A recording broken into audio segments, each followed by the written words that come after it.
on back to a very special episode of Baseless Claims. This is not a bi-weekly event. This is E3 special. It is, where yeah. we're going to talk about all the press conferences. I have them in a specific order of like when the press conferences happen. We're just going to be tackling points from there. We are by no means video game journalists. Not even a little This bit. is just our response to E3 because I thought it would be fun. And these two also thought it'd be fun. Speaking of these two, I'm Taylor. I'm Tori. I'm Tyler. All right. What do you guys think of the conference overall? I love the hype of E3. I love hype. Me I, too. don't know, I love the E3 time of year. It's a good time of year because Yeah. it's just fun. Like it's fun to just be like, oh, this is cool. And it's funny this to say is what we're because like doing you now. know that there's I a won't ton of have the games- money to buy half of them. Way more. You're gonna buy like 2 or 3 of them, but like it's fun to just be like, oh, that looks cool, or oh, like I wasn't interested in this game before, Yeah. but like now I kind of am. Like Yeah. that's always Absolutely. just fun to For get at into, least an yeah. hour per press conference, you can kind of shut off the cynical part of your brain and be like, oh man, that trailer was really good. And then as soon as it's over, you can flick it back on and go, wait, there was no gameplay in that Yeah. trailer. Yep. It's just like, Yeah, it's just a cool hype moment. And Yeah. then either that or what I also love about E3 is that which way the scales can go as of just like something I've never heard of that I could care less about, and then I see a trailer and I'm just like, I want to buy that. Like that's Yeah. going to be one Yep. of my for sure buys. Yeah. And then the other way around where I was just like, oh, I'm so hyped about this, and then I see it and I'm like, nope. Yep. yeah, Absolutely it's so not. strange that E3 started as like a very corporate, closed off event where like no one was allowed in except for like shareholders and shit, right? Yeah. And like reporters, and they were just the way people heard about the information from E3 was like news posts and stuff, right? Yeah. And now it's just turned into this whole big like event where there's demos and like just Now the events. public's in and yeah, and the everything, public's in so- and everything. And I think that's a way better way to do it, honestly. It's interesting. Let's just kill all cosplayers. I'll just say it. What? This isn't. No, this is a special edition of Baseless Claims. We're talking only about E3, not your opinions. I mean, I've Well, seen let's- cosplayers at E3. Let's get into it then. Yeah. All right. So first on the docket is the EA press conference. And my first point I have on here is Battlefield 5. And my first initial thought. Oh, am I too loud this time? Yeah, That's a for, first. for once. Yeah. Yeah. My first initial thought about Battlefield 5 is that it doesn't look like World War II. It looks more like a steampunk game. A little bit, yeah. Yeah. It's And the other 2 points I have on here is that there are no loot boxes, there's no premium pass, and they're that's because They got They- their shit wrecked. that's because they got greedy and now they're like, it's like, oh, how cool is this? It's like, no, it's your fault. yeah. Yeah. But the thing is about them saying, "Oh, there's no new loot boxes, no premium pass." They're gonna fucking find a way around that and like, Yeah, and you know what? I don't incorporate blame them. something else in there. Everyone does it. Yeah. Everyone does it. They just get a bad rap. I'm sick of seeing like all the like, oh, EA is blood. Your thing's coming off. Oh, There you go. sorry. We're off to a rough start here. No. I'm just sick of seeing all the things that are just like can't be worse than EA. EA just gets a bad rap. They make great games, okay? They make great games. Yeah, they make great games mechanically and visually Yeah, most of the yeah. time. It's the business practice side of it. Right. Like the corporate side of it where it gets all fucked They up. have the manpower to make games at that level. They have enough money and resources to put into it. But they're very stock. I think that's why Yeah, they get a lot the of shit. developer makes a great product and is like, "Hey, look, we made this great game." Then EA corporate comes in and is like, "It's a nice game you got there. You know what it could use? Microtransactions." And the Right. devs, Yeah, but I then don't the wanna devs fault just them. like, Everyone "No, I does don't that. want to do that." And Yeah. then the Everyone yeah. does it. Like everyone's excited when Rocket League does it, but then Call of Duty or Battlefield do it, and people are like, literally, fuck all video games that have ever been made in history. Let's just go back to the Game Boy. I think it's the way that microtransactions are incorporated into the game. If they are constantly beaten into your face as soon as you load the game up, and like, hey, this player has this thing. Look what he opened. Yeah. Like that's a psychological pull for every other player in the lobby that goes, oh, well, I want to open something cool. In Rocket League, it's not broadcasted as soon as you open the game. And I think that EA is one of the biggest Yeah. defenders of this. I mean, push yeah. loot boxes I into your get, face. I get why. Yeah, no, I get I'm that just whole saying. thing, but I don't want to get too far off topic with this. Yeah. Battlefield 5, don't care. Yeah, I don't care either. I The Battle Royale mode love looks Battlefield. okay. I love Battlefield games. Battlefield 1 was one of the most fun experiences I've had with a first person. because it was really cool. I loved the whole like World War I thing. Mm-hmm. I loved it. Like, Yeah. I always forget to throw my keys away because they just jangle. They jingle and they jangle. No, I thought Battlefield 5 looked really cool because one of the very first Battlefield game I played was Battlefield 3, I believe. And that game, like, Battlefield is punishing. Like, Yeah, Battlefield it's very... there is a learning curve to Battlefield, and it's punishing. And I get excited when a new Battlefield game like comes out. I might not buy it, but at least for the open beta, it's like a good 15 hours that I'll spend. I was gonna say it's realistic, but that's not the right word. It's immersive. Yeah, that's the better word for it. Like you have to really pay attention. Nothing to like fucked me up more than playing Battlefield 1, where I would just get like I'd be like shooting in a building. And then I'd get like fucking run through with a bayonet. Yeah. That was just terrifying every time. You never get used to it.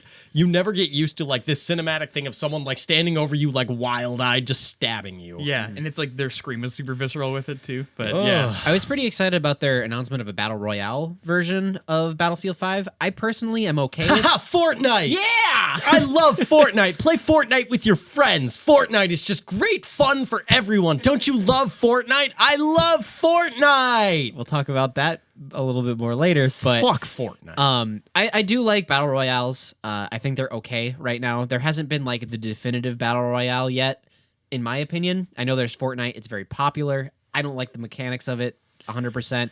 There's PUBG. That game is a broken, shitty mess, and it probably always will be. Yep. So having some polish on a battle royale, like a Battlefield game, yes, that is exciting. Might be the definitive battle royale. Yeah, that will absolutely be very professionally made. Yeah.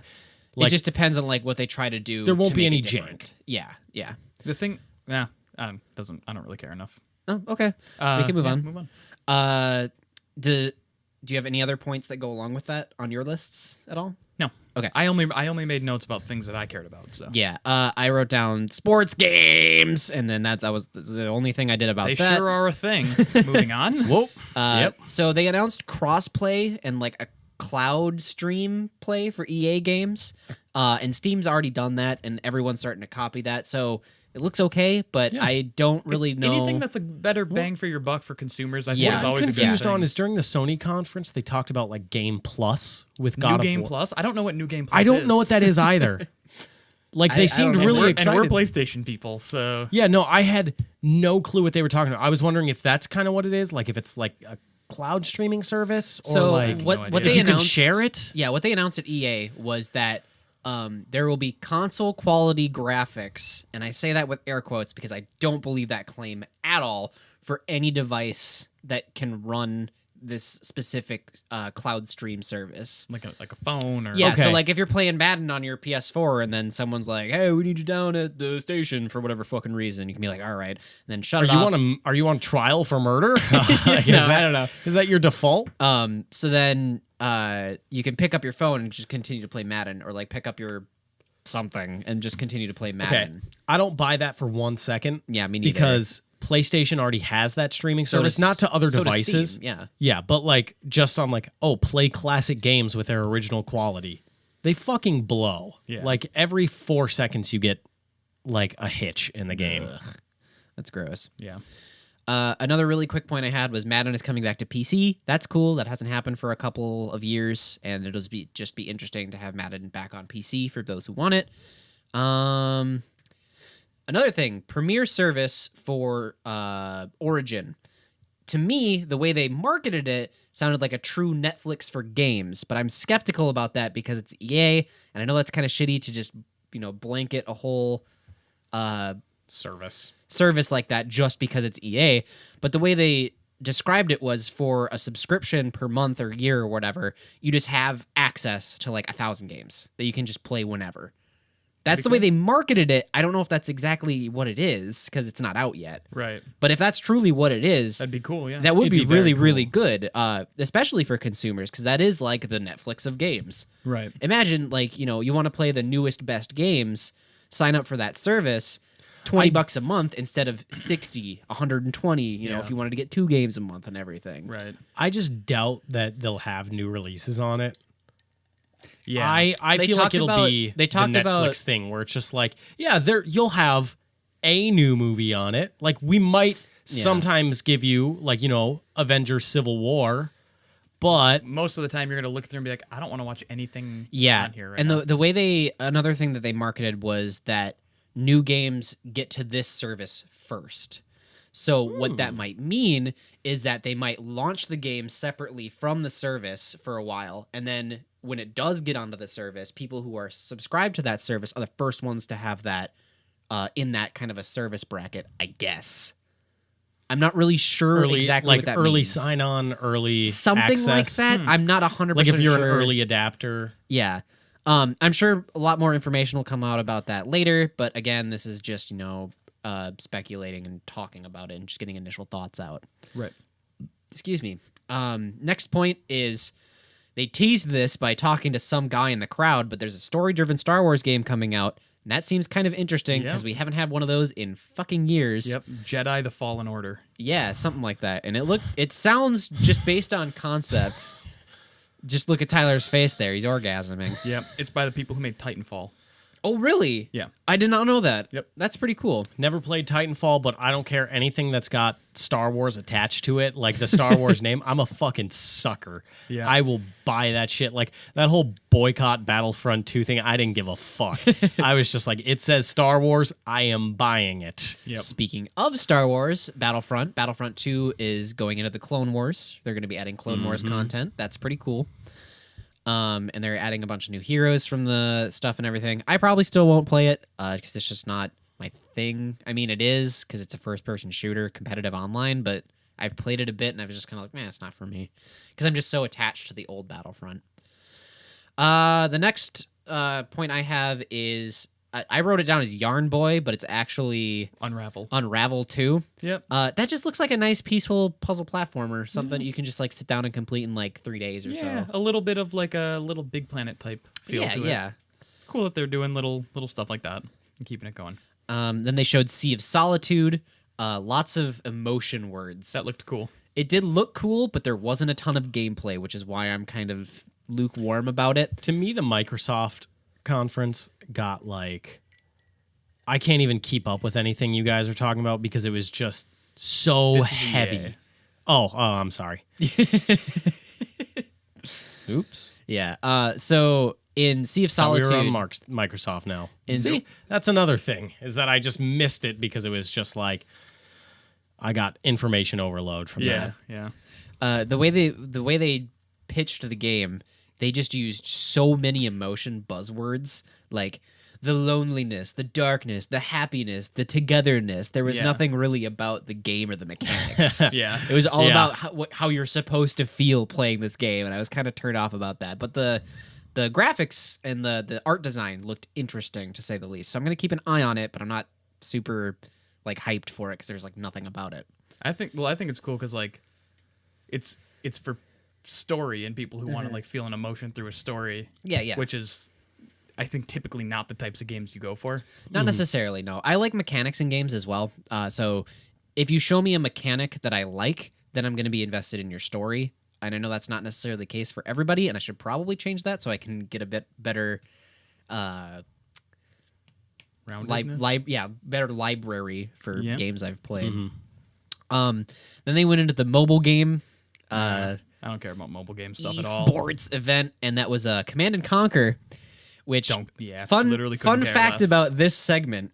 So Command and Conquer originally was a PC top-down real-time strategy. real-time strategy. Why can't I think of words right now? And it was, like the beginning of the real-time strategy genre, right? Mm-hmm. And it was one of the late Total Biscuit's favorite games. And this year, and every other year, he did the E3 Snarkathon, which is where he was just passive-aggressive and snarky over the top of the E3 press conferences with his wife, Jenna. And this year, Jenna did it by herself to keep the tradition running. And when they showed this mobile CNC game, she had a specific comment that got circulated around the internet. And she started by laughing and then saying, "I know it sounds kind of morbid, but I'm glad my husband isn't here to see this because he would hate it." And everyone was like, I thought it was really funny. I can fade it with my husband. Yeah, exactly. Then they went on to Anthem, and they showed game engine footage, and that doesn't mean anything because is that rendered in-game footage? Is it gameplay? That doesn't say anything. I'd say it's probably rendered. Yeah. And then they had a cool Muse cover, but again, very limited gameplay.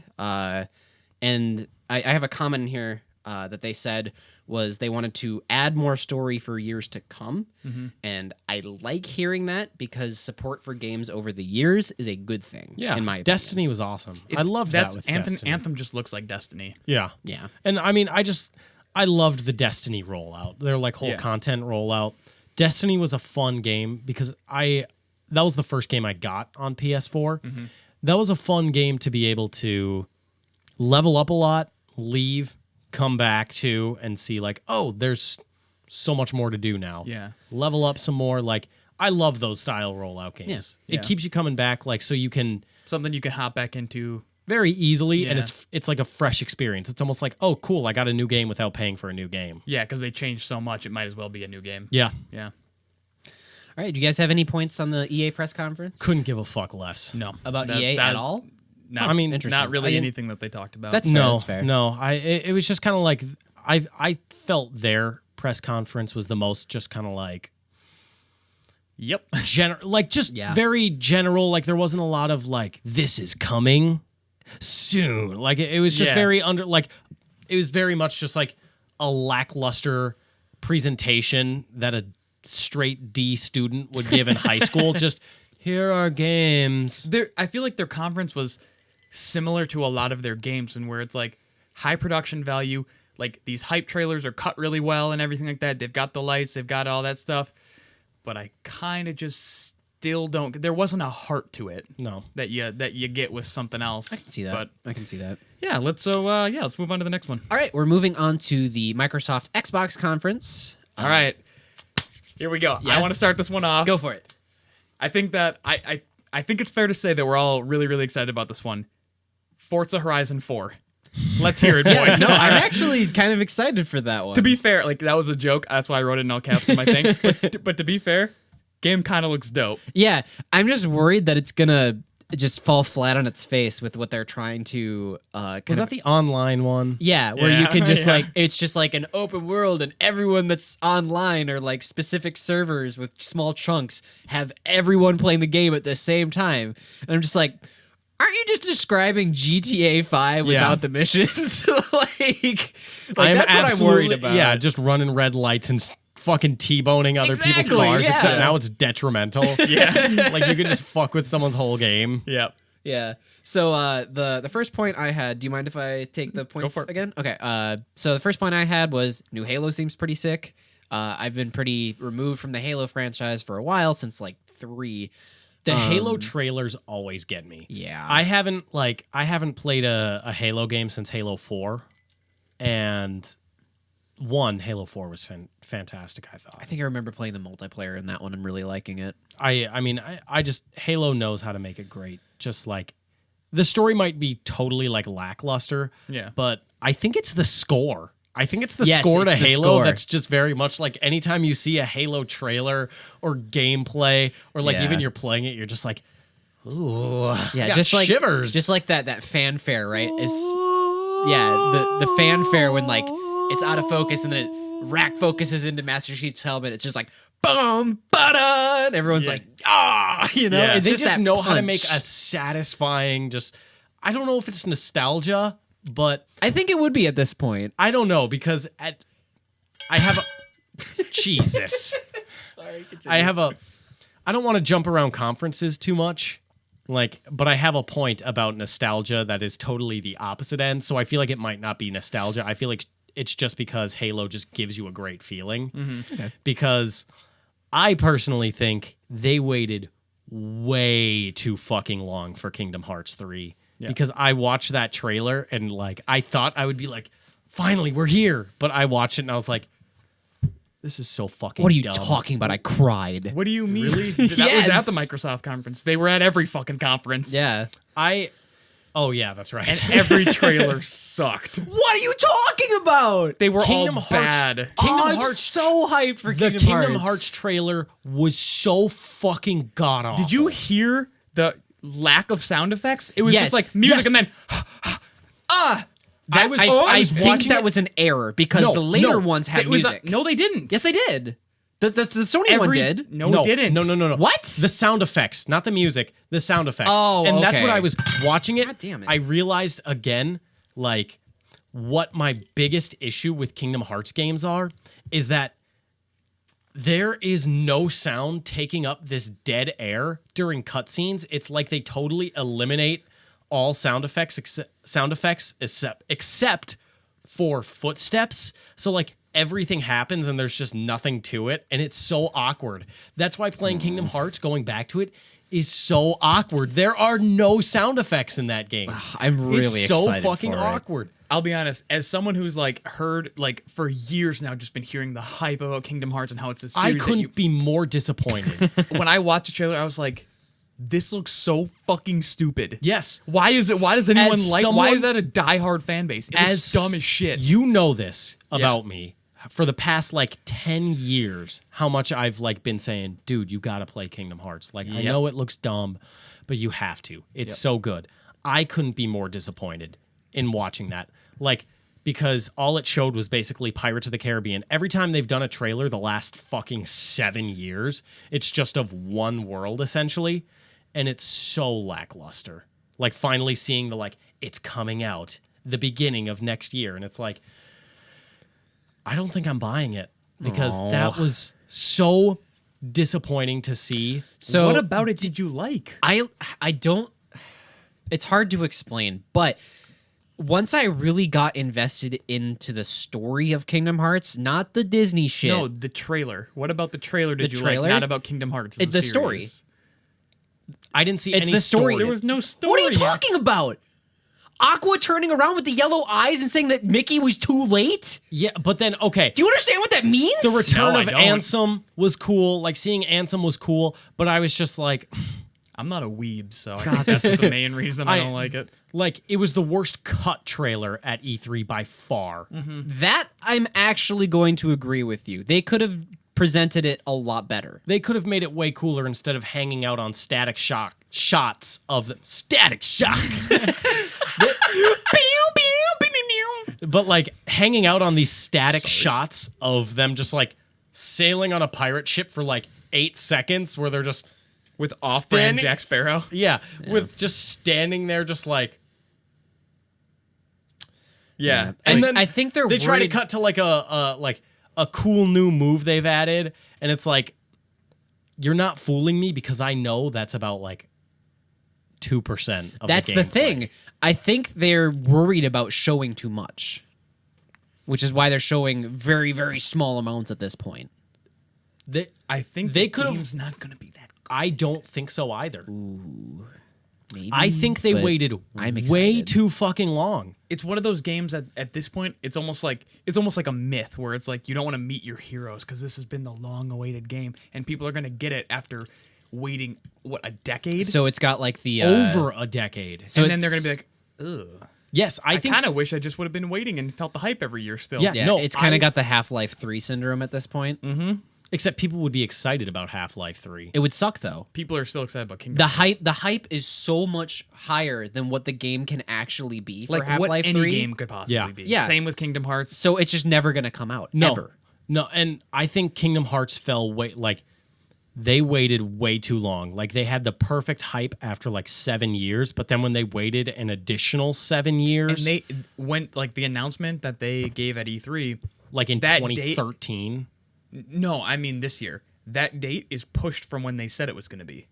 They pushed it back on the E3 stage, I believe, or unless they gave like a week notice. or Something like that. I know that the first E3 that they showed it, everyone was hyped out of their fucking minds. And then like the next year at E3, there was nothing about it. And then the year after, They just showed Sora on a train. yes, but it was rendered in a completely new engine. So the prevailing theory is Kingdom Hearts 3 started development in one engine, and then Square came out with a new engine, and they just jumped and tried to scramble to get onto that new engine. I don't think that's a theory. I think that's what they did do. Okay, then And I just set them back and it allowed them to add a lot more. I just as said well. theory because I don't know that for sure. But Yeah. if that's the prevailing It's- like knowledge base of the internet, then I guess. So I think the consensus is Kingdom Hearts sucks and no one should ever play it again. No, the consensus is they waited way too long to the point where I'm not even excited anymore because that was the worst cut trailer I've ever seen. And looking at how awkward the game plays now is very much just like games the last 10 years have moved so far past Kingdom Hearts where now it's It's gonna be like a grander version of what happened with Fallout 4. It's like it's made in a vacuum, and games have advanced so much further, and they're gonna come out and be like, "Look at this cool thing," and people are gonna be like, "Fuck this!" Like, you know what I mean? except Fallout 4 was good. And Kingdom Hearts 3 will probably I not think be. Fallout 4 was good, but it wasn't Fallout 3. You know what I mean? Yeah. Which was great.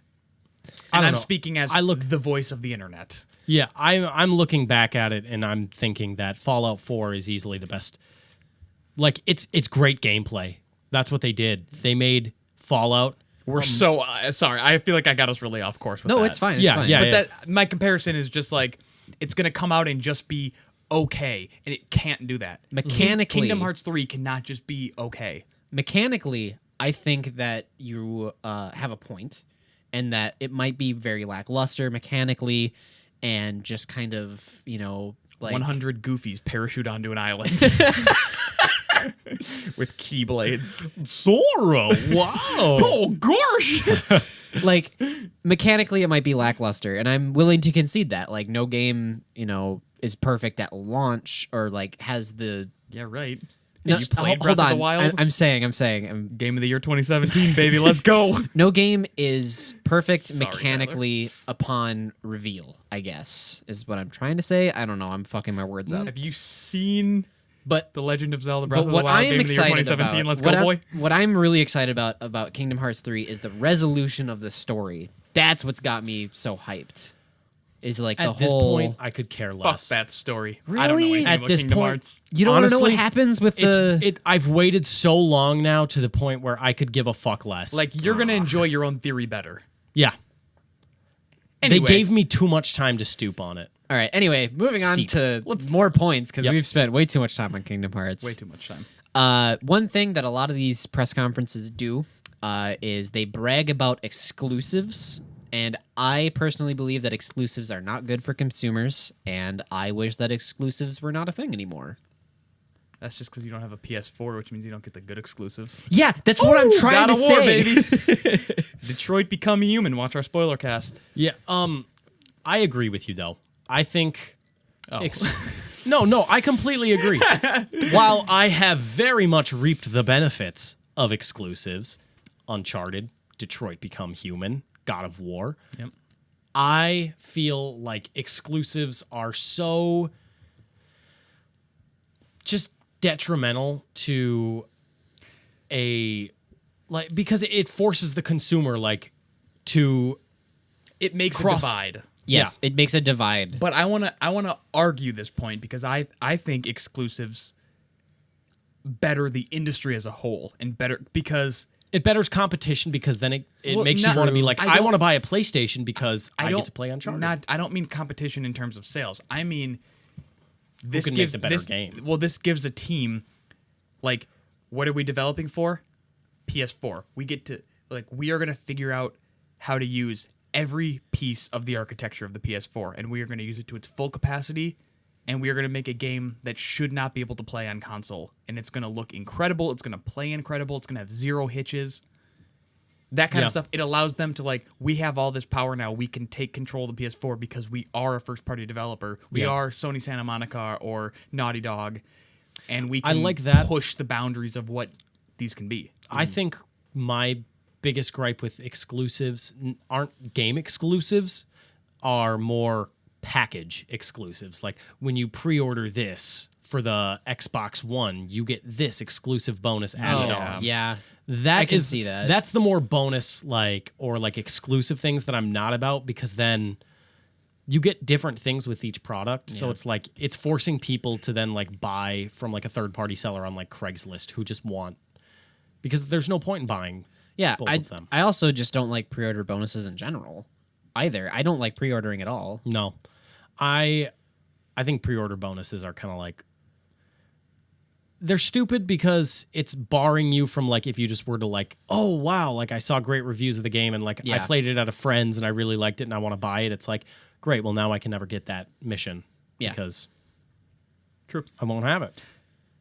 Yeah. Which, and I mean, I the agree with missions that. never mean much, but it's you're missing out Those on- are purely to push sales, which is annoying. That's what's annoying about that.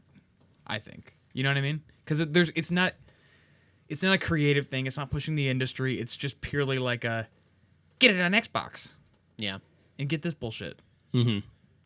Although We'll get into that later. What else you got on Microsoft? My next point is From Software's new game, Yeah. which is like a Samurai Bloodborne. Yeah. I think that looks really cool. Sekido, I think. Something like that. I was really shocked, like when you're on the Microsoft stage and they get to put up the From Software logo. That's a big win for Microsoft, who fucking I don't care, but they're losing right now in terms of sales to PS4 and stuff like that.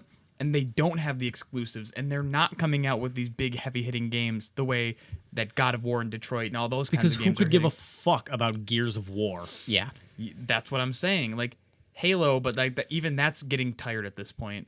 And what more? Like, but the point is, Bloodborne being a PS4 exclusive, and then seeing the From Software people come out on the Microsoft stage, I was like, "Fuck yeah, Microsoft!" Like, Yeah. I personally don't like any of the From Software games. It's not my style of game, but that was a cool win for them. Yeah. And Phil Spencer's charming. I also just like the idea of more From Software titles, because I like From Software. I've never played one of their games, but I want to, because I'm poor. The fuck did you just say? You heard me. I really love them. I've never played a game. I also like watching people play them games from them. But it's not anime. Bloodborne? Well, yeah, you're right. It's not anime. That Anyway, was cool. I don't personally like From Software, but that's a cool win for them. They're a love developer. Yeah, I'm indifferent to it. I mean, I love the idea, but I also don't want to spend the time with like a Bloodborne style game. No, I don't want to spend the time. I've played them, not all of them. I've just played them Yeah. at a friend's, and I'm just like, God, I don't have this amount of time to put in a game. Yeah, it's not what I want to get out of a game, but I do like the idea of more samurai games being in the world. Yeah. So that's cool. that's a thing about this whole press conference. There were a ton of samurai games, There was exactly 3 samurai games. as opposed to last year where there were none. That's true. 3 more is better than nothing. So Which, we'll get to it. Yeah. you know what? Sorry No, to go ahead, hijack go ahead, go here. ahead. What I was really shocked about: Fallout 76 premiering on the Microsoft stage. Yes, interesting. That was a bold choice. That was a very bold Because choice. especially because 2 hours after the Microsoft conference ended, Bethesda's conference was going to go on. Yep. Another big win for Microsoft to get Fallout 76 on their stage. Yeah, the premiere trailer. Yeah, the world premiere, World premiere. console exclusive. So in my notes for when that section started, I just have in all caps Todd. God, Yeah, get it right. God, It's God Howard. Yeah, I think that was like, I mean, I feel like that might have also been good for, well, I don't know. I was thinking about it as like, you know, it was good. It was a good look for Bethesda too, because then they're just like, hey, in a couple hours, everyone come on over. Yeah. But they don't need to bring anyone over. Everyone was going to be there anyway. Yeah. It's not like anyone was going to skip the Bethesda conference after they had tweeted the please stand by logo. I know. No one was Yeah. missing that. I saw more hype for that than anything else. Yeah. I also have for Fallout 76. I have trees in my Fallout. Right? I thought that was a funny bit. Yeah. Are we talking about Fallout now? Yeah. Are we on talk about Fallout? Fallout. No. We're gonna save the big Fallout talk for when we get to the Bethesda show. You want to do Okay. that? Okay. Yeah. Sure. I just thought that was interesting that they premiered it there. We've already talked about Forza. Ninja Theory coming to Microsoft Studios is pretty big. That was pretty big. Yeah, I thought that was really, really cool that Ninja Theory got had- picked up by... The fact that they had 5 new studios that they brought yeah. in under, because those are now going to be Microsoft first party, right? at least that's kind of how I And took it. Ninja Theory coming in after Hellblade, which killed it, Yeah. and was like a super interesting game, which I've yet to beat, but I'm like halfway through. That was cool. That was a good. Again, they came in with a lot of little wins, Heavy hitters. Yeah. Yeah. It was, yeah, you're right. It was little wins throughout the whole conference where you're just kind of like, yeah, good on like you, when Microsoft. left, you're like, yeah, you're like, get it, because I'm not like I have a PlayStation, so fuck Microsoft. Mm-hmm. I want everything to succeed. Yeah. Yeah, I just think they needed this because they had such a poor year with Yeah. that Xbox One E3 conference Yeah. like a few years back where it was Yeah. like they were the internet meme for that whole month because of just it's almost like they thought that like announcing all the bad shit about the console would be like, all right, who's excited? Like they were just like Xbox One and everyone was like, yeah. And then they're like, also, you do need the Kinect. Okay. You guys like TV? Here's some fucking TV. Yeah. Also, you have to pay to be able to use anything. And then they're like, and you saw the PS4 already. This is gonna be $100 more. Yeah. I thought the Sony press conference was after that one in that instance. I don't know. But it was just making a all joke. of the things that they were just going down the list of like they didn't announce like you can use 4K textures on this. We have like this much RAM space. We have this much internal storage. It was just all like, here's the negatives. Yeah. It's like, Yeah. why are you announcing that? Yeah. I mean, good for them for being honest, but Right. You're right. Next point I have is the We Happy Few looks all right. The Yeah, trailer We Happy looked pretty Few interesting. looks real interesting. It's got like a BioShock style to it almost. That's who made it. 2K. Not 2K, but the was gonna part of say the studio 2K that made BioShock is working on this game. At least Yeah. I thought so. I don't think so. I thought so. Ghost Story Games broke off into something else after Irrational closed, but maybe it's some like former people from BioShock. I was going to say because Irrational's closed, so it wouldn't be, and it was Irrational in 2K, so I don't know who right, else. and Ghost Story is Ken Levine's team, and they haven't even announced anything that they're doing yet. But I thought I had a link to BioShock. no, it just got a BioShock style. It was like the masks. It looks interesting. I think It was like the face style. yeah, it looks like a neat game. It's got a BioShock Infinite kind of. I thought it looked more like Dishonored than. You're right. It does look like Dishonored too. Yeah. Next point I have is the fucking PUBG trailer they had was not the experience of PUBG at all. Couldn't give two fucks less New about map, PUBG. But there is the new winter map that's coming. That's very cool. that is that cool. is it's cool. It's cool, but it's also it looks okay. When I was watching that, all I could think of was just like, did you guys ever play the Tomorrow Never Dies N64 James Bond game? Mm-hmm. It looked exactly like that winter, like the snow just kind of looks like almost like like a JPEG GIF. yeah, it almost looks like a pixel Yeah. just like falling on the screen. I was just expecting to see like that fucking awfully like animated like punch fist Yeah. come out with the awful like karate chop sound effect. Yeah. Yeah. Next point. They said I forget. I should have written more on this point, but they said something about machine learning for games. Like they're going to use machine learning to analyze how players play games and use that to make games better or like change the games as you play them. Yeah. And that makes me really uncomfortable. What if they go deviant? Oh my god. Uh, Connor Army. Brian, He's the cutest boy. Brian, come on, baseless claims. So why that fly makes you. me uncomfortable is anytime you apply machine learning to something so widespread like that. I mean, like look at YouTube. The algorithm is fucked YouTube over, and I'm just worried that the way that the That's why we don't algorithm- have 1,500 subs. It's the only reason. I know. YouTube algorithm. You mean 15 million? 15 billion. Oh, we do have that actually. Yeah, We're coming for you, Felix. I like that. That's good. that's good. Yeah, so just like if a machine algorithm sees that, the average playtime on this game is only 2 hours at a time, let's stop pushing this game as much or something along those lines. I don't know.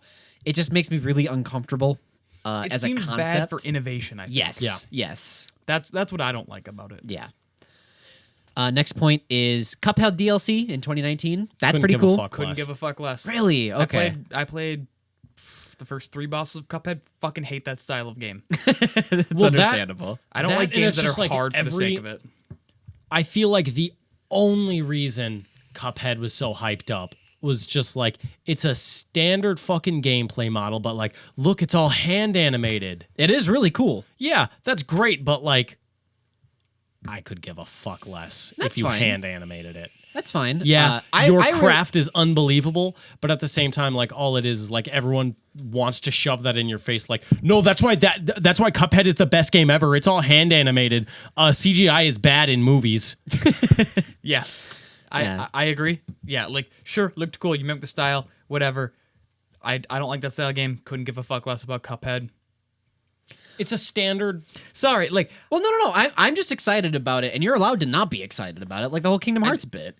yeah, I mean, like, it's just Kingdom Hearts sucks. It's personal preference. You know what does look really cool, though? Tunic. Absolutely! I have a story about Tunic. I've played Tunic at TwitchCon. So, Tyler, moving on from there. Shit! No, I'm sorry. No, I went to TwitchCon 2017 when I was in California working for Funhouse, and Is that an anime convention? TwitchCon? No, it's for Twitch. Kidding. I'm kidding. So Are we making money by you wearing that? sponsored by Twitch and Amazon. So yeah, we got Jeff Bezos on the line. Taylor, blow that out. Blur that out. Blow it out. I'm blowing your ass, boy. So when I went to TwitchCon, I just started walking around the event hall, right? Yeah. And there was one little like cubicle in the middle of the room, and it just said Tunic, and I was like, I'll check it out. And I sat down and played like 5 minutes of this game. Yeah. Not even like enough to really get Yeah. a feel for what it was. I loved it. It looks so cute. It's got like a really great. Is it one guy too that made it? Predominantly, yeah. It's I was like- talking to the lady there who was Such a cool style. Yeah, I was talking to the lady there who was like, promoting it from the development, like the publishing, whatever. Yeah. And she was talking about like, it was like mostly this one guy, and he's been working on it for like ever. And I was like, wow, this is really neat. And when I sat down to play it, it just was like, I don't want to compare it to anything, but it's like another kind of like Zelda-ish kind of game. Yeah, it's very much Zelda-ish. Yeah, and it just felt so fun, and like the responsiveness of the sword slashing and the rolling and shit, it just felt good to play. I'm Yeah. really excited about Yeah, Tunic. Tunic looks really cool. I'm going to be honest, I have nothing to add to Microsoft's after this because I fell asleep. Okay. Then That's fair. they They had a lot of announcements. yeah Hard to keep track. Next bit, they teased Battletoads, whatever. Could not give. Is that a new Frogger? And then they also talked about their own cloud streaming service, where they also boasted console quality on any device.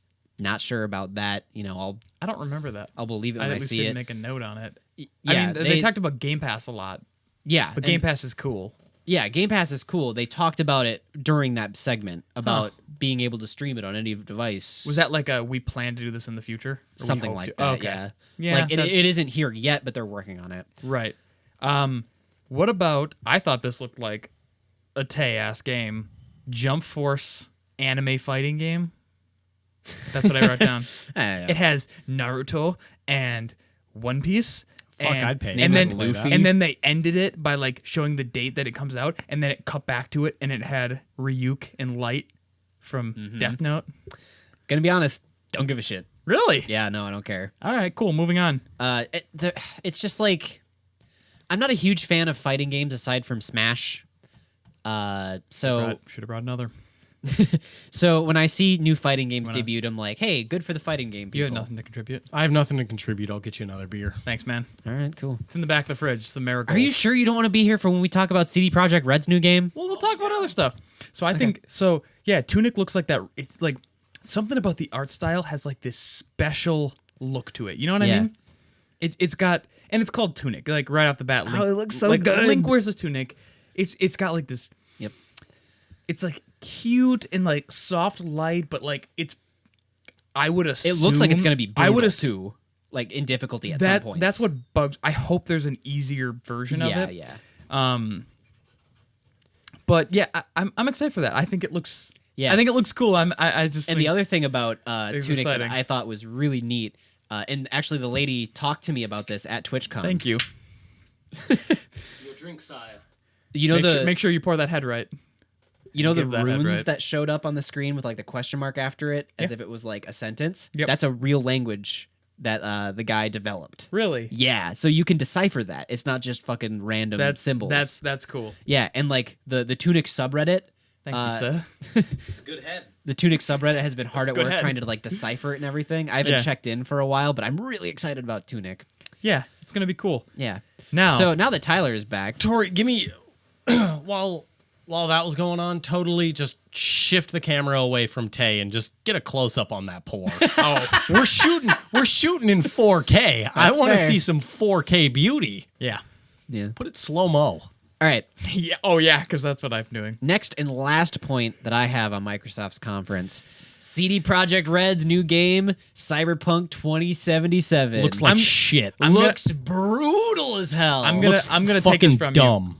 Why? So I'm a CD Projekt Red fan. Well, I'm not. I love The Witcher 3 and I love the philosophy around them. I've watched the No Clip documentaries that they did on the Witcher series, and I was based on that Brutally trailer, disappointed. based that trailer that they put out Really? like years ago. I was super pumped on it. I showed Tyler. We talked about it. Hype. This trailer made Sucked. me not give a fuck about that stupid game. Why It is looks I mean, like- it was a cool cut trailer. It's the trailer cut. made. Yeah, It well looks made. like some stupid Borderlands shit that It I looks couldn't like- give Really? a fuck it looked about. like fucking Rage 2 and Borderlands in the future. Here's what I It wrote. was fucking so disappointing to look at. So Cyberpunk, far less excited now that I've seen the trailer. The world looks way too like Rage or Borderlands or something. Ugly styling, and from what the trailer showed, I want more information, but it looks bad.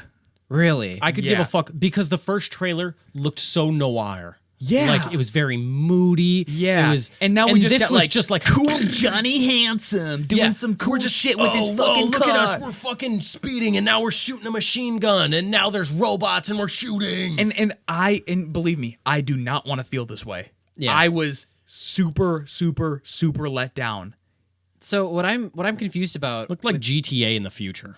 that seems a little bit more it looked understandable. like Saints Row in the future. Yeah, absolutely. Okay. So yeah, when you guys said like Borderlands 2 and Rage, I'm like, it didn't really feel like post-apocalyptic to me. It just feels cyberpunk, like the name would suggest, because it's all cities and We didn't busy. say post-apocalyptic. Well, you said Borderlands 2 and Rage. Style. Style, Style, in terms of okay, like the okay. colorized mohawks, the like outrageous like We're technology. wacky and quirky and fucking rad. Yeah, exactly. Fuck that. Uh, Fuck that I don't know. style. I guess we'll have to see when the game comes out. Borderlands is a shit series, I'll say it. Yeah, I liked 2 a little. You would. God, you would. Weeb. So many people liked it, but it's totally a style. It's totally a style I'm not that- into. It's not even just a style I'm not into. It's a style I like actively dislike. Yeah, I mean, I kinda- was so excited to see Cyberpunk 2077. Like when that thing popped up, I was like, okay, another look at it. Here we go. And then I was leading just into it with like the hack menu, like like the DOS, like the DOS Yeah. menu or whatever. Really cool. And then as soon as it showed like the world, I was like, fuck. exactly no. Fuck. Like immediately, I kept watching it, and I was like, do I not like this? Do I don't. What I'm saying is Oh. fuck you, John City Project Red. Marcinovinsky. All right, we ready to move on? I was so disappointed. I can't even express that enough. How disappointed I was. And I'm disappointed that I'm disappointed. yeah, That's exactly. fair. It, I it just was think like it looks layers of like no, you can't be doing this. This can't be real. Like because the first trailer was like It looked like a run and masterpiece. yeah. It looked like a run. All it looked like was run and gun. Like, whoa, look how fast paced this action is going to be, and like, look how fucking cool And you I are. don't want that. I wanted like it to be like a cool cop detective, like new noir. I wanted to explore. future. Like the game, from what the trailer suggests, looked like there will be no exploring to be had. But as I said to Tyler earlier on, the only thing that gives me any hope for the game, maybe this trailer was just like the tone of it was like maybe not totally reflective of like the game's true nature. Maybe it was just like a people like action and hype at E3, so I'm let's gonna make it. be- But the only thing that giving me any hope is that The Witcher 3 was a masterpiece. That's fair. I The will thing- wait until I see gameplay. Like until the game comes out and until Yeah. I see gameplay, I'm not taking any reviews to heart because I know people are going to jerk off their fucking dicks to CD Projekt Red. Yeah. Everyone's going to be like, oh, this is just like Geralt in the future. Oh, Geralt. Yeah. Oh, You should clip that and put that on. Geralt. Triss. So I like Triss is the hot, though. I like the idea of a Witcher style game set in a cyberpunk kind of world. What You I ever played The Witcher? Those are two. That is an oxymoron if Is it I've really? ever heard one. well, I like the idea of it because I've Well, watched. you just want to play a medieval game. You want to be a medieval. No. Like RPG? I think you mean I think you mean like open world RPG. You don't create the character. It's the Witcher style of gameplay, super but technically built upon and in a different setting. Yeah. It's like the Fallout to Skyrim. Okay. Yeah, that kind of a thing. Yeah, that's what I mean. I don't know. It also looked really Sometimes we're nice to you. really overly brutal in terms of violence, and I was kind of turned off by that. But we'll see. I was turned on by it. My mom won't let me play it. She totally won't buy it for me. All right, move on. Move on. All right, Are we going to be we are going to Bethesda. Tyler? I want Tyler to take lead on this one if that's cool with you. Go for it. Okay. So Bethesda's start to me was really fucking awkward. Why are all hype announcers for game places? Why are they all the worst public speakers on earth? Okay, it wasn't Pete Hines that was bad. No. Pete It was the Hines people is that came good. before. Like the people with their talking in the theater Yeah. section, those two women. Yeah. And it's not just because they're women, okay? That's a factor, but it's not only because. Yeah, the we respect women banner. No, it was so awkward at first. I was just so oh my god. Yeah. This is who are these people and why were they hired to be your announcers? Because they are not Yeah. reflective of anything Bethesda. And then Pete Hines coming on and they talked about Doom and everything. Yep. I thought it was cool. I don't give a fuck about Doom, but Doom Eternal. yeah. Yeah. The other Doom was pretty cool. Yeah, Doom 2K16 was pretty good. So I don't remember what they went into after that. Well, we're not Did they go talking right- about the elephant in the room here. Well, no, the way they started their we're not- conference. Yeah, the way that fucking Andrew WK comes out for Rage 2 and does the most awkward show where he's getting and people are and everyone in the crowd's Musical performances are always tough. Yeah, always tough at E3 conferences. Yikes. I don't know why Always. people keep trying it. The only musical performances that I thought have been any good in any press conference are the Sony ones. yeah. Because they've tied it into the And that's what trailers they did. and stuff. And we'll Yeah. get Yeah, that we'll back. get yeah. there. But then God Howard Let's just go right to the approaching good in stuff. a beam of light, in just the most dramatic fashion. He walks out of a tunnel, just angelic lighting. A pump up rock song. He walks out fucking. He's a silhouette until he's not. You know what I mean? Yeah, exactly. It was angelic lighting that just cut, and it's God Howard, and he just walks out and everything, and he's like, "We're really excited to show you." Hold on, I want to tell you exactly what I wrote down because as soon as I was going, I was live typing it. Todd Howard cues up lights and pump up music, walks out like a goddamn stud with a hip ass open leather jacket and hair bestowed by the gods of old. Kills it, immediately kills it with a little stand up routine he prepared. Yes, he did a stand. Todd Howard did a fucking stand-up routine, kind of awkward, but it's goddamn adorable to watch. God, he could do no wrong. He's And one of then the other cutest boys. starting it off talking about the whole bit where they were well, everyone's been asking us, what are we going to put Skyrim on next? Let's Cue in Keegan Michael Key. Well, not only that, it opens really cool, dramatic. Cuts to Keegan Michael Key. And Alexa, play Skyrim, and then That's real. Is it really? That's why I asked you the other day about if you had an Alexa. They didn't announce it, but they were yeah, it's real. You can play it if you want. We just put it on there as kind of a little joke thing, but it's real. You can actually play Skyrim on Alexa. What the shit? Really? I'm not shitting you. We got to get that on Shapeless Skyrim. holy 'Cause shit. at that point, it's just D&D with Alexa. Yeah. That's amazing. That's incredible. Holy shit. All the cheese. Holy shit. All the cheeks. All of it. I love that bit of that skit because the way it's presented is like your character is actually you. Yeah. It's like you're playing a character in a game. You know the cheese you fucking want. It's not gonna affect your own digestive system. It was so No, funny. and then like playing it on the refrigerator. It's on Etch-a-Sketch. It's not an electronic device. It was a wonderful, self-aware, like They No one- absolutely killed it with No that. one makes fun of Bethesda Game Studios harder than Bethesda Game Studios. Bethesda. Yeah. And they the most well-made joke that anyone has ever made about Skyrim. and he was on an interview post that with Jeff Keighley. I mean, he's the guy who curates E3. And he was like, so I understand like that joke was your idea, Todd, and he goes, yeah. Like he basically was like, yeah, and I had the money, I had the say, like the pull to get the money to put into it, so we did. I think he had another. He's so badass. I think he had another Such a bit fucking stud.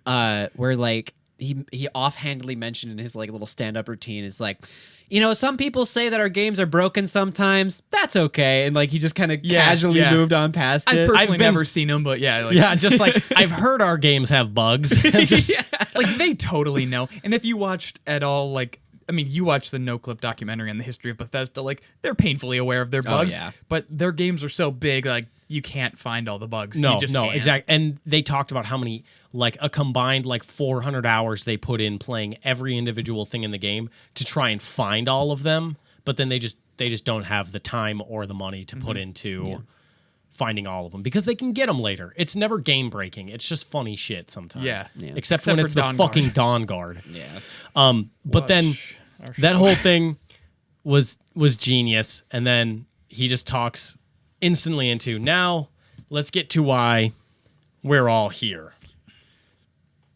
Fallout 76. Yeah. And it's interesting. I'll say that. It's the first Fallout game that I'm actually drawn to. It's interesting. I like the concept. I'm very excited to play it. However, Yeah, there's a big Hearing- asterisk on that. hearing more about like I think the concept is really fucking cool. That I can then join other games. What I'm worried about, obviously, is the little shitheads that play like in GTA 5. They're There's- worried about that. And they announced that they're not going to have private servers. On And at they've also launch. announced that the game is going to be online predominantly. And even if you wanted to play solo, you still have to have an online connection. At least Yep. that's what I've heard. No, you have to be online still. Yes, like yeah. at launch. You have to be online. Yep. Yeah. Which That's I a don't- little I concerning. don't care much about what my biggest concerns are. I love the environment. Yes. I love. Dude, seeing color in Fallout, and you know me, I'm not a Fallout guy. I'm a Bethesda Game Studios guy. Yeah. You're even excited. You have been making the joke to me for years. Just whatever. Fallout fucking sucks. I fucking hate Fallout. Fallout does suck. And then now, like, seeing you being so excited for Fallout 76. Todd, God fucking Howard knows how to bring the hype. He Okay? does. But I think they presented it really well. I think the game looks really fucking cool. I think it's a really cool concept. However, my biggest concern is no NPCs. So all of the missions are going to be basically, if you're playing by yourself, all of the missions are just going to be fetch and bring back things to Vault 76. Yeah. But it makes sense though. Like I am just gonna have to trust in Bethesda because this is the first vault let out.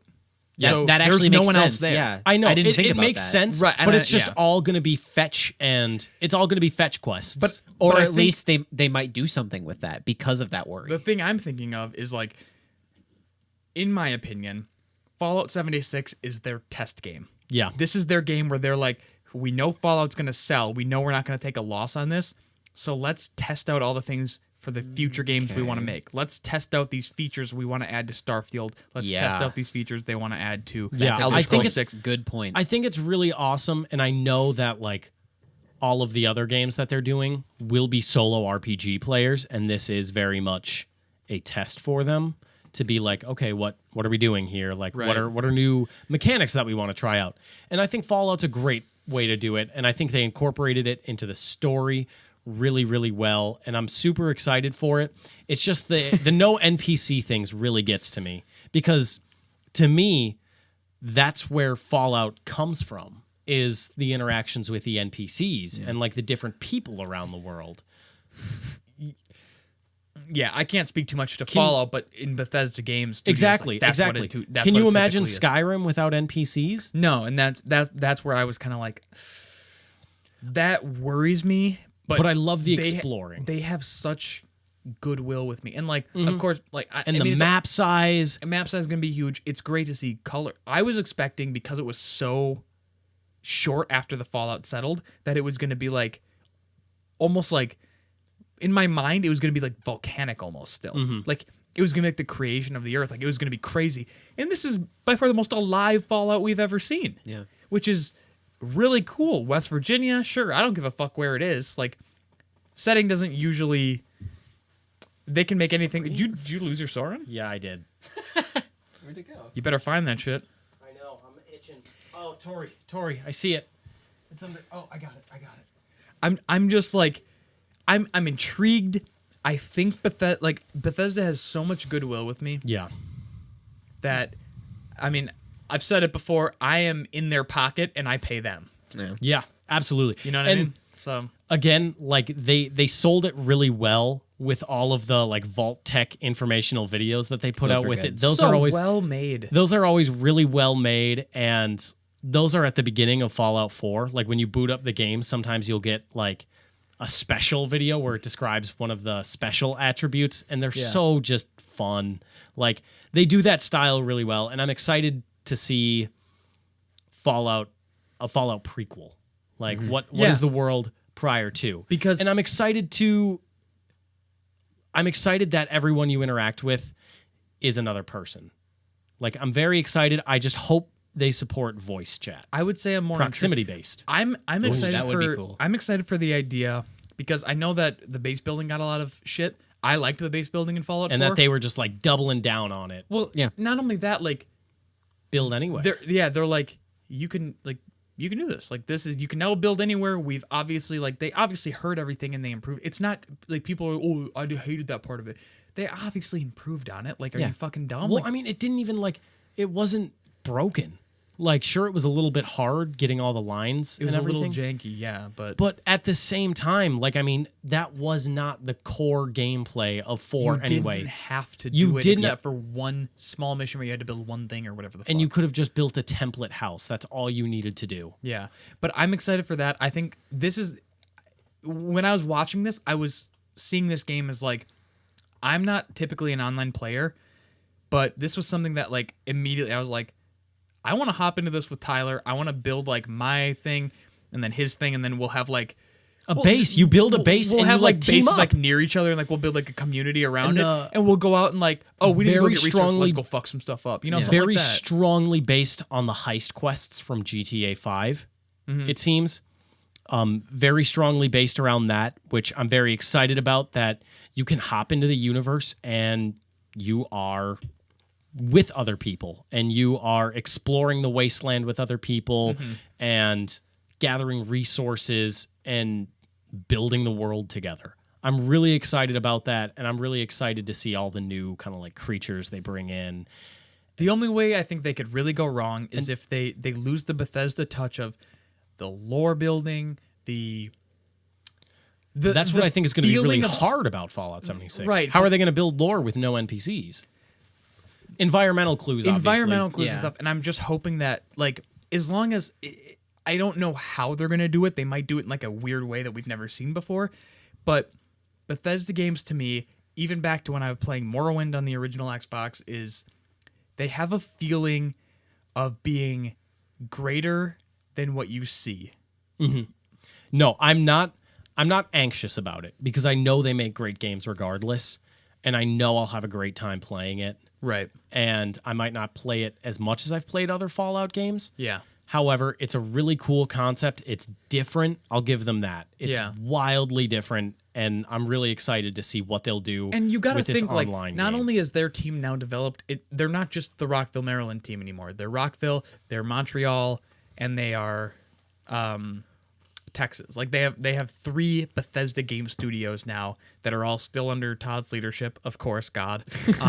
Dynamic weathers. Dynamic that's weathers, cool. being able to see like further distant weather systems and like just the landscaping, all that kind of stuff.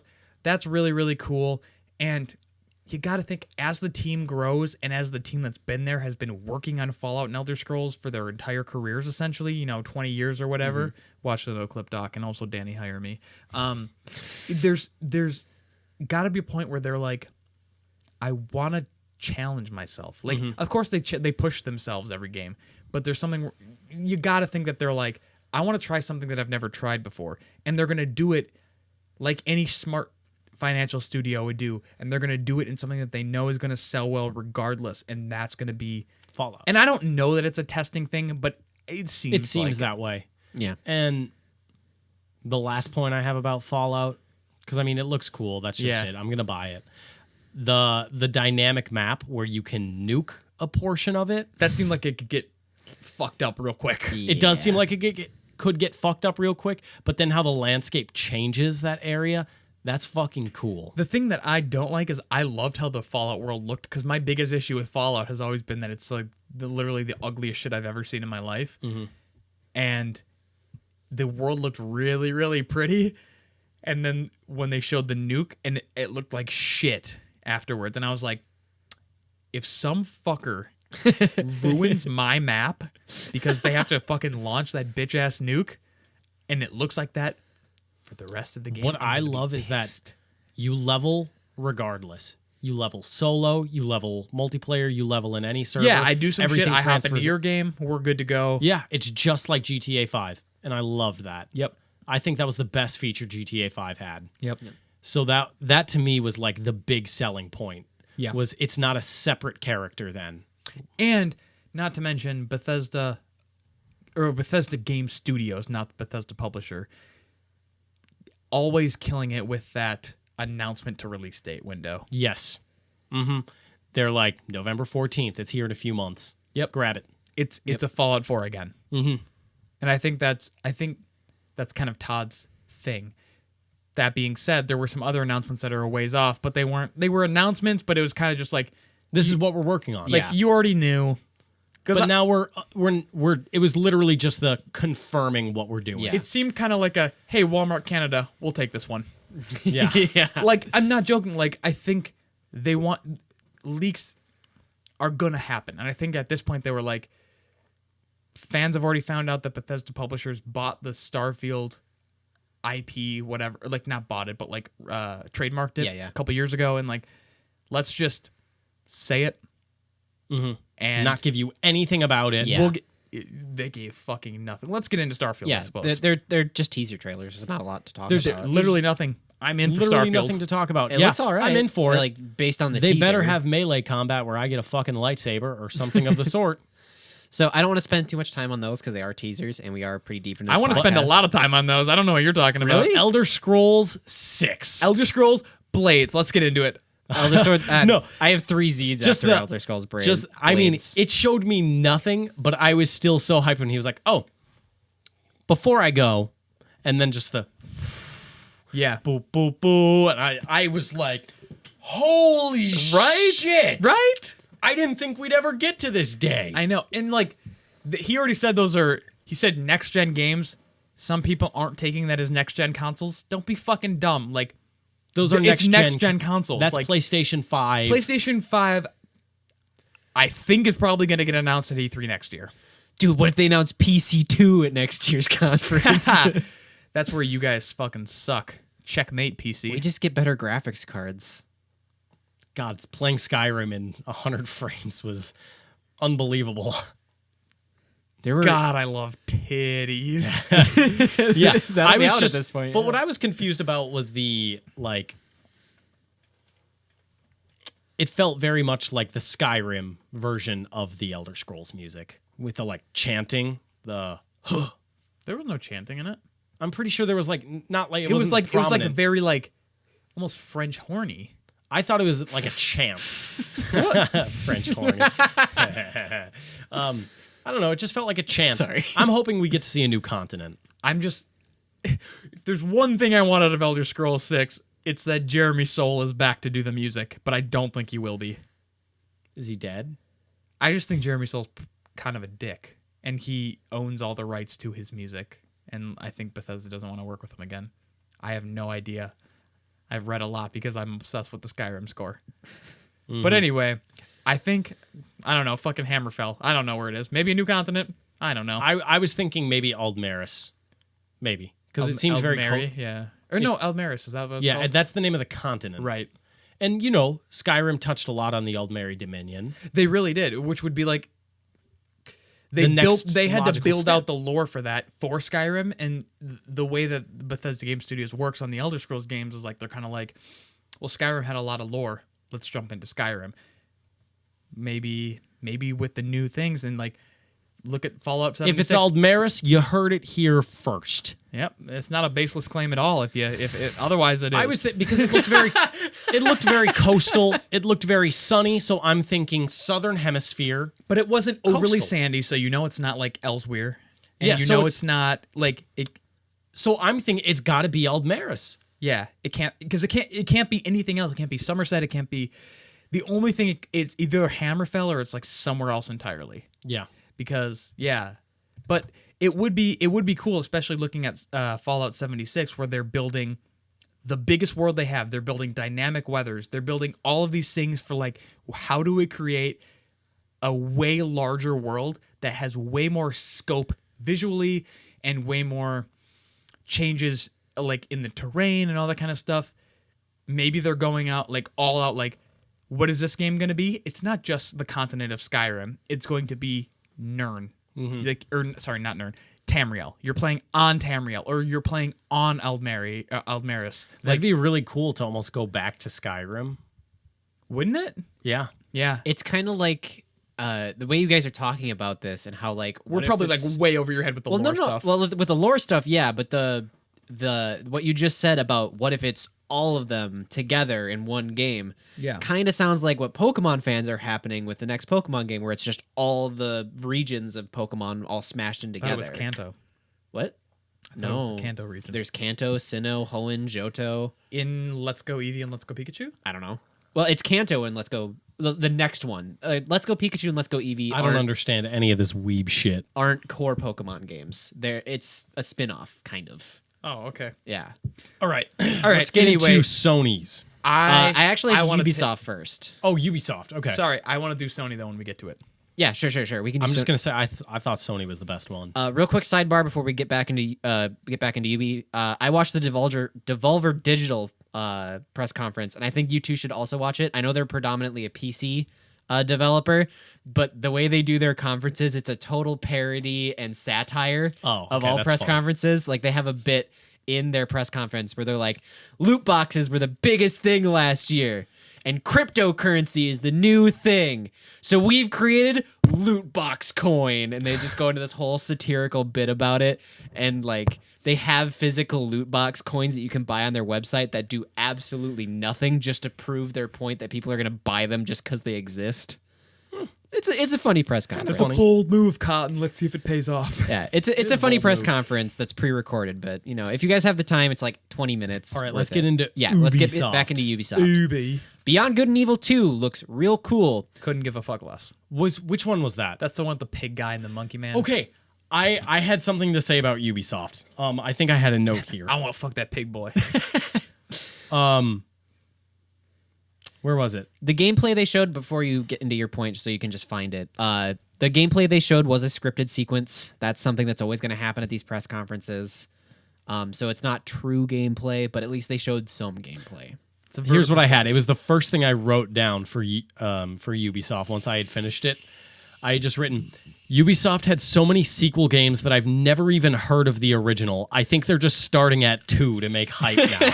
Like they're just starting with the second game, because I have never heard of Beyond Good and Evil, but I watched the trailer and I was like, oh, that looks pretty fucking cool. It's old as fuck. I think it's it was a PS2 like middle of the life game.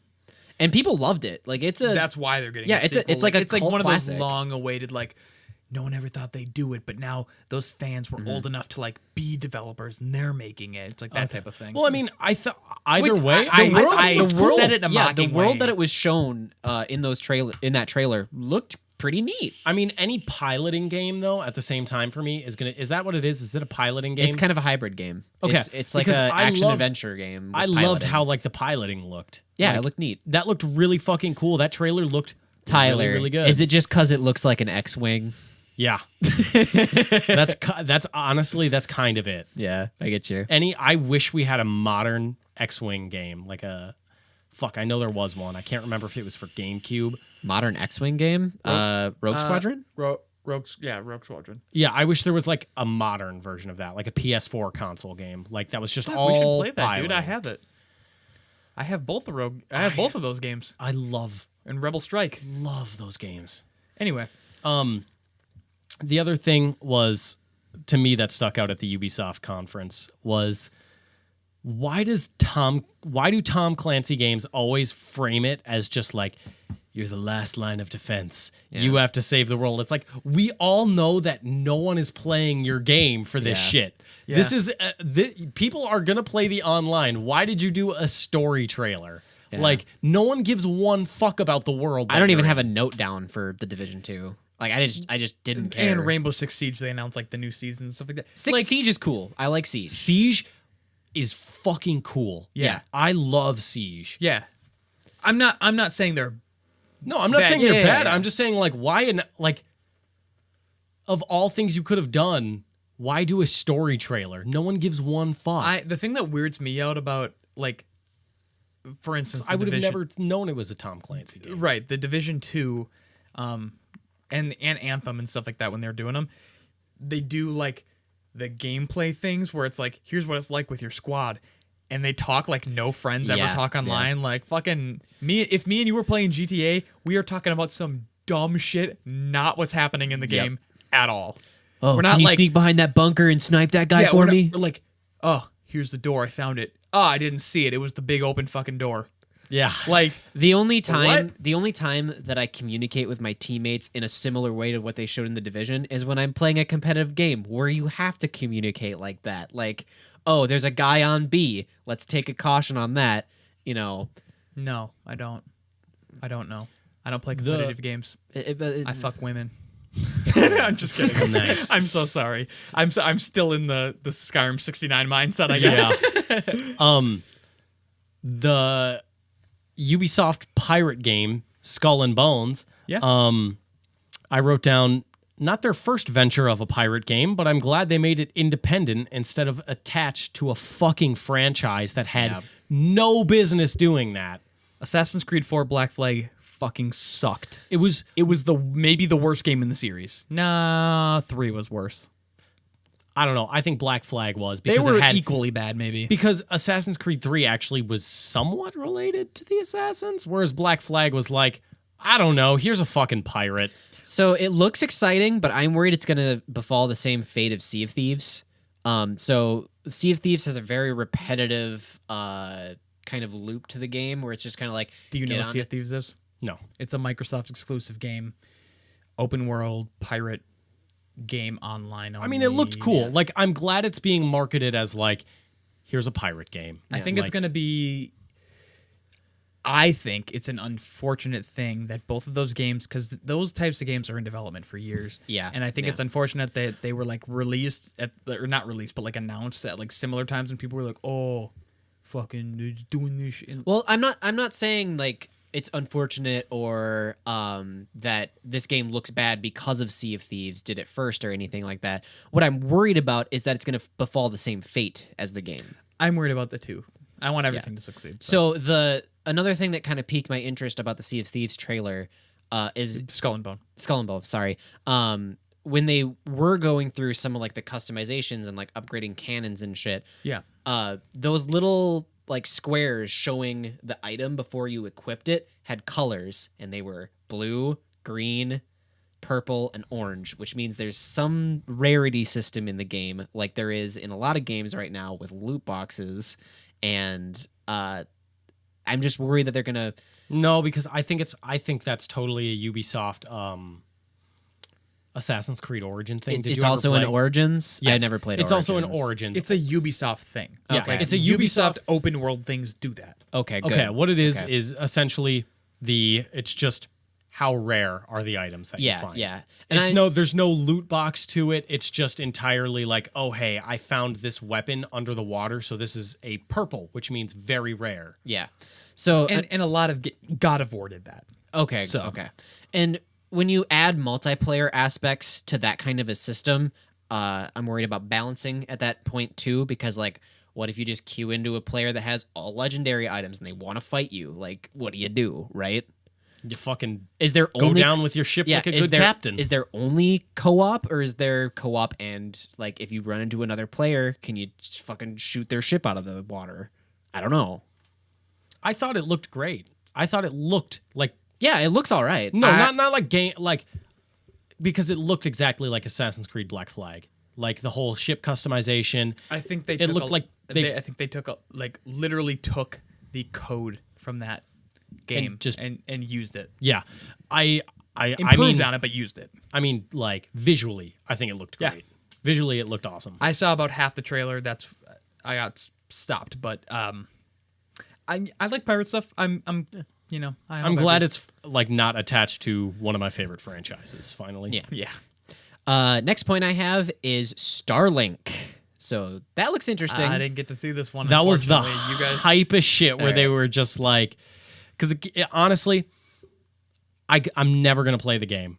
I'm never going to. But then they like showed Fox, and then just hearing how hyped everyone was really exciting. And then they're just like, and we brought out our friend Miyamoto, and then they fucking Miyamoto stands up and like awkwardly cheers. Are you a Star Fox fan? No, I'm a Star Fox fan. Oh, I just you just like seemed kind of so you seemed like you were. So it doesn't. No, like, it doesn't I mean, matter, I just thought but, it was like you seemed excited. like, I mean, I just thought it was cool. Like, it was an exciting moment, I think. Because you to get, like, understand the pull Star Fox has. Yes. Okay. Yep. However, I also wrote down for Starlink that it actually looked like a PS1 game. Like, the cinematics were good, but in-game looked so fucking bad. Like, they were using PS1 technology. Yikes. Like, when they showed the ships doing, like, their little maneuvers, it was like, oh, boy, does that look rough. Oh, boy. That's coming out in 2018. You could have convinced me that was 1998, and I would have been like, wow, that's pretty good for 1998. That's unfortunate. Next point I have is on Assassin's Creed Odyssey. Yeah. I want to talk about this because go I'm ahead. a long time Assassin's Creed fan that fell off the franchise when they got rid of. To me, Desmond was the best part. Like that whole 2012 storyline. I get that years passed and everything, but that sort of like the stuff that's happening in the Tyler, you okay? All right. The stuff that's happening in like the future is why they're going back to the past, and it kind of tapped into my love of history in that respect, and I loved all that kind of stuff. And me and Tyler have talked about it because me and Tyler had like a long running thing where we used to pick up the new Assassin's Creed game every year, and then we would spend a weekend at one of each other's houses, and we would play through the game on that one, and then we'd go over the next weekend, go to the next person's house, and we'd play through the game on that one because we loved it so much together. I have been asking for an Assassin's Creed in ancient Greece for probably, I don't know, 8 years maybe. That's great for me. I like that it's more RPG, but that's only because of what has happened in Assassin's Creed in recent years. To me, Assassin's Creed 2 was the pinnacle in terms of like storytelling because they've always been story-driven games for me. And yes, like I like playing it, but it was kind of like I wanted to jump and see what the story was going to do. Like I would play through it and I liked playing through it, but the male or female character choice, it's not enough choice, but it's a choice. It's at least a start. I'll be interested. I want to play through it as the female character. I think that's a really interesting change that they've done. They do dialogue choices now in the story. Not a lot. They don't seem like they're going to branch a story. It doesn't seem like it's going to be The Witcher. It doesn't seem like it's going to be anything like that. But I'm at least intrigued. I like that Ubisoft is a big publisher, and it's really hard to make. Like I understand that it's hard to make innovation when you're expected to produce that kind of stuff. Yeah. But it's not quite enough. I don't think they really nailed that. The combat inventory skill tree type menu system looked very similar to The Witcher 3. It looked very similar to God of War. It seems like they're really trying to kind of take influences from games that are coming out in more modern times and not being a vacuum and not being like, oh, well, we're just going to make the stock game. Here you go. The music, I was really impressed by, at least in the gameplay. Like, Yes, the music was very good. It sounded like it was made by Jesper Kid. I don't know. But it sounded, I heard the Ezio's family theme played in there, which was really, really cool to me because that song is really weirdly moving to me in a way. Oh, it's a beautiful song. It's like the composition by Jesper Kid is incredible. So at least if they took inspiration from that, I give them full points for that. The music also sounded very much like The Witcher 3, where it had the kind of chanty. It was I forgot what band was in on that, but like it had that just kind of flair and like folklore heart to it that I really enjoyed. I love ancient Greece. I love history. That it's like a perfect place for me. I'm not sure about the game. I'm cautiously optimistic about it. I want to play it. I haven't played Origins yet, but I want to. I want so badly to love this franchise the way that I loved it before. The way I craved the next entry in the series. And I haven't had that for a long time, and I think Assassin's Creed might just not be the types of games that I want to play anymore. I think they might have just shifted so far that it's not a game for me anymore, and it's not fair to put that label on it, but I'm cautiously optimistic. Assassin's Creed Odyssey, I want to try it. We'll see. Tyler, go. I was into it until I saw the gameplay. I saw the setting, I saw the trailer, and I was like, that looks pretty cool. Mm-hmm. However, upon seeing the gameplay, I think they should have... I played Origins. I still haven't beaten it. However, I've played it. Yeah. I really enjoyed it. I was telling you that at first I was very skeptical about it, but then I picked it up. At first I didn't like it, but then I grew to love it. I think it was an awesome shift for the Assassin's Creed franchise of the RPG. However, I think they shifted too far now, where now those really shallow dialogue options that you can pick that don't influence the game at all. They're just there for the sake of being there and look, we have dialogue options. Exactly. It's not going to branch the path the way The Witcher does. No. And I think it's really shallow. I think it's fucking dumb. And just watching the gameplay was so underwhelming because it's Origins essentially and just they fell into the same thing of just we're just remaking the game previously but in a new package. Like it's very much just like here's a new setting, here's another honestly what looks nothing related to the Assassin Order at all. It's very much just like that's here's another setting in history. Yeah, I also whereas thought about Origin kind of has that. Origin kind of has the roots of the Assassin Order. Yeah. It has more of a Assassin's Creed. I don't want to well, you know what? We're talking about it. It's got a very family revenge subplot like Assassin's Creed 2. Not subplot, but that's the main plot. Right. There's a connected order to it. However, you're almost not even looking at that because you are so driven by anger and by this retribution that you need to get, which I loved about Origins. Yeah, similar to a young Ezio type thing. Exactly. But now looking at this, where they've tried to be so... They've gone too far into an RPG, and that's not their strong suit. No. And seeing the shallow dialogue options that they gave you and how it meant nothing and how... Because now the dialogue isn't going to mean anything. It's always just going to be... To me now, it doesn't progress the story at all. There's no options really to progress the story with their written dialogue that they give you. Now it's mostly just, well, what do you want to say? They're going to say something really shallow back to you and give you a mission. Yeah, and say stock thing, hear stock thing. Mm-hmm. Then we'll give you the real story. Yeah, we're going to give you then... our story, yeah. Yeah, then we're going to give you something. And to me, it's just so shallow. Just kind of trite, yeah. And to, again, it's just another Assassin's Creed game that looks nothing like the Assassin's Creed that I knew and that I loved. And I don't want to be the bitter old person that's like, well, this game isn't anything. You're really not being... Because it's not that anymore. I want so badly to love it. And that's why I'm saying it might just not be fair to me for me to expect it to be what I wanted it to be. It's just an RPG game with the Assassin's Creed title smacked onto it. Like what I would have rather seen is shallow like RPG. I don't want Assassin's Creed to end, but I know it's never going back to what I loved about the franchise to begin with. And in that case, I would rather see it put to bed at least for a couple of years and let some other creative within one of their, because they have studios all around the world. They boasted that on the stage. And what I would have loved to see is like give another creative a chance to make the RPG of their dreams with Ubisoft resources. Can you imagine how good that might be if they were like, you know what? This isn't an Assassin's Creed game. This is a new IP, and it's going to be something really special. And yes, it's our first dip in the, like, we're dipping our toes into what making a crazy RPG can be. And it's going to improve over time. But that's how Assassin's Creed was. They didn't know how to make RPGs. And if you go back to Assassin's Creed 1, it didn't play as fluidly as something like Revelations. It didn't play as fluidly as something like Odyssey's going to play.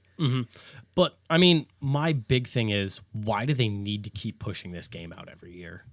Like, Because it makes money. And that, I Yeah, mean, that's it's a just guarantee. why. It's Yeah. it's their safe safety bet. blanket. Yeah, What it's is- the safety blanket. to me, it's just like, it's past the point of like, why are we continuing the series? We lost touch with the series so long ago. Right. There's no point in continuing the series itself anymore. Yeah. It's put it to bed. Like, if you want to make RPGs, make an RPG. Don't give us this shallow excuse of an RPG, Right. because it's not. You're given the choice between two characters. You play through them. You It's going to be the same. You do these same missions, and that's it. Yeah. It kind of like, to me, Origins was like a new, oh, this is really cool that they're doing this, and it should have just ended there, because it was like a new formula, and you know, it was kind of cool for that one off. But now that they're going to be trying to continue this like down an RPG path, whereas like Origins, you didn't get to choose your dialogue. You Yeah. were this character. I mean, you got choices of how you wanted to play, but you still played their story. Yeah. It was fine. Now that they're trying to be like, you're crafting your story. No, I'm not. Yeah. Like, don't try and tell me that I am. Yeah. Don't try and like sell an RPG when RPGs from every other developer are 20 years ahead of you. Yep. Like, Yeah. get that bullshit out of here. Put the series to bed. Like, spend your resource, instead of spending so much money on creating a new Assassin's Creed every single fucking year, put that shit to bed. Maybe not even take a risk, but just save your money by like not developing one. Right. Put that elsewhere. Right. The last point I have on ICO is in the trailer, or in the gameplay section of the trailer, I did notice in the bottom right-hand corner, there were 5 Spartan heads and 2 of them were red, which means to me that it has a 5-star system like in GTA 5. Assassin's Creed's always had that. Has it? Okay, I didn't know that. All right, moving on. Like a notoriety. All right. Yeah. PlayStation? Yes, let's get to Sony. I'm going to make another quick aside here. I watched the Square Oh, I did too. Enix It was one. kinda It was very boring. stupid, A yeah. lot of the trailers have already been seen. It was made for super hardcore Square fans. Yeah, the I only couldn't two give a fuck things, about the only two anything, yeah. things that I have written down. There's a new IP from Platinum Games. That's kind of neat. And then Octopath was kind of like, well, it looks kind Oh, of neat. Devil May Cry was also at that one, wasn't it? Oh, Devil May Cry 5? when was that? I thought that was at Microsoft. I thought that was Microsoft. Sure. Looked been. great. Whatever. I don't- I loved Devil May Cry. yeah. Never played it. I'm not a weeb. I played it when I was very young, so I could also just. So you're not a have- weeb anymore. Yeah. Gotcha. All right, let's move on to the Sony conference. Okay, I want to start off with a couple of things that were announced because Sony was like, "Hey, we've established that we're going to talk about these games at our conference. We're going to start talking about stuff earlier, stuff like Tetris Effect, which is going to be a game made by the Rez creator, and it's like that kind of stuff. It's on VR, which is going to be kind of cool. Beat Saber coming to Yeah, VR, that's cool. which is cool. Have you seen Beat Saber? Yep. I saw that. That was Yeah. So so cool. that'll be cool. That seems like something like me and you would just fucking chill and play. me too, please. Don't invite yourself. Yeah, don't invite yourself. I'm really excited. Twin Mirrors by Don't Nod Entertainment. The same people. Did you play Life is Strange? No. Really cool game. Twin Mirrors looked like a mix between Twin Peaks and Black Mirror. Honestly, looked really interesting. I thought the way they built their like tents were really cool. Like Yeah. that first tent that looked exactly how the Last of Us Part 2 trailer Yeah. started. So getting into that, when I first saw that, I was like, their conference kind of looks like shit right now. And then once I saw, like, they brought out Gustavo and he played The Last of Us tune on the banjo and stuff. And then when they started it and I saw it, I was like, oh shit. That's dope. That's fucking dope. Yeah. Like, and we saw a much more matured Ellie. We saw a world that was like more advanced. What I noticed, I only wrote down like one thing about The Last of Us Part 2 because I played The Last of Us, and honestly, like, to me, It wasn't your thing, yeah. it wasn't my thing, and I think it was ruined because of all of the, like, it was built up in such a way to me that it could never. They've lived up to it. And like, I wasn't even excited to play it, but just how much people loved it, and then playing it, I was just like, they were like, no, it's like an apocalypse zombie game, but like not one that you've ever played before. And it's like, really? Because I can point to 3 other games that I've played that are literally this exact gameplay. Every zombie thing in the world, they're like, no, but it's like, But this one is different. Like, I like The Last of Us because the storytelling had a powerful connection. I liked it in the same way that I liked Logan, as like the movie. It was basically like Logan was essentially a Last of Us movie. It had nothing to do with zombies. That's not the point of the game. The point of the game is the connection between Joel and Ellie, blah, blah, blah. To me, that didn't even keep me around. Last of Us Part 2, technically, those were crazy good animations. Yeah, and it looks brutal as fuck. The gameplay, what I wrote down was, it looks so much better gameplay-wise than I ever thought The Last of Us it's was. Like way more stealthy. Like, it's stealthy as shit. Yeah. Yes, and it's not just like those fucking clickers that you have to avoid and like walk They around. didn't even show a single like infected. No, That's a good point, yeah. and I think they're gonna be avoiding it almost. I think they're gonna be like, no, this is more. Like, I think they want it to be. I think Neil Druckmann knows that zombie stuff is trite at this point, and they want it. They want to do something better. And obviously that's going to be a part of it, but I think the main part here is like, Ellie's brutal. Ellie's on, like, he already announced that the theme of this game, like where the last game was like a connection, like that was the theme of the game. The theme of this game is going to be hatred. Ooh. So you can that's reflected in every trailer that's been released. It's Yeah. brutal. It's dark. And Yeah, it's, it is just kind of angry. but the thing that about the Last of Us trailer that was really, really interesting to me is the way that they ended it, or started it and ended it with scenes of intimacy. Yeah, It shows you like that sort of like warm life, like human part of it, and then it showed you like the I'm surviving against a world that's trying to kill me. yeah, and the gameplay looked honestly just phenomenal. Like It looked super fun. It looked really fun. It looked really dynamic. Like the chase scenes looked really good, and then those stealth scenes where you're like sneaking between the bookshelves and Like everything. even when I was watching it and like I saw the part where Ellie walked out and like got seen by the other guard, as that happened, like as the person whoever was playing like walked out into that open area, I was like, you fucking idiot, don't walk out there, like you're gonna get spotted. And then they got spotted, and like in my head I was immediately like, when I play this, I'm not going to do that. Like, I already know what I would do differently in this situation. And I'm sure it'll let you. The weapon crafting system looked a lot better. Way more like Streamlined. yes. Good way to put and it. it looked very like how you can interact and like pick the arrow out of like the dead body that was hanging out there. Like that looked really good. Yep. That looked I think the whole gameplay looked really, really good. And it's the only time I've ever looked at The Last of Us and been like, oh, I'm interested. And Naughty Dog just has a pedigree for storytelling. Neil Druckmann has proven himself to me with The Last of Us and Uncharted 4. So now let's get into my top dog for what I'm absolutely buying, which is Ghost of Tsushima. Looks so cool. what I wrote looks so incredible. fucking cool. Give me a good narrative-driven samurai game any day. The lighting engine looked fucking incredible. that was The insane. foliage was unbelievable. It was insane looking. And it looked, oh my god, everything was so cinematic. Like when when those two people were faced off against each other, Yep. it almost just. The only thing that kind of like scared me a little bit was when it does combat. It looks just like what's your favorite fighting game? Soul Calibur. Soul Calibur. I thought that too. It looked like a didn't think about 3D, that, like you're confined to this area. It did look like that, yeah. It looked exactly like that. Yep. Something about it, like it might have been the camera, or it might have been how they were facing. It looked like a Mortal Kombat Soul Calibur style thing. It did. Which kind of like threw me off a little bit, but I am in for the story and like aesthetic tone of the game. yes, it looks very I've wanted a game like this for a long it looks time. very true to time period. Yeah, it does. And it looks like they're going to really use that lighting engine to the most that it can possibly go, because that whole setting, I'm pretty sure, I don't want to say, 100% sure, but I'm pretty sure throughout the course of that trailer, it got darker. Like the sun was setting. Yeah, it did. Which was really cool. Yeah, and it had this softness, like the sun was always kind of coming through like a thick clouds. There were moments in it where the fighting looked really good, and then there were moments where it looked didn't. like Soul Calibur. Yeah. Where like you're slashing and it's just like they take damage, but whereas like the first fight scene, it was very much just like when you hit someone, they're dead. Like when you slice someone, Right. they're dead.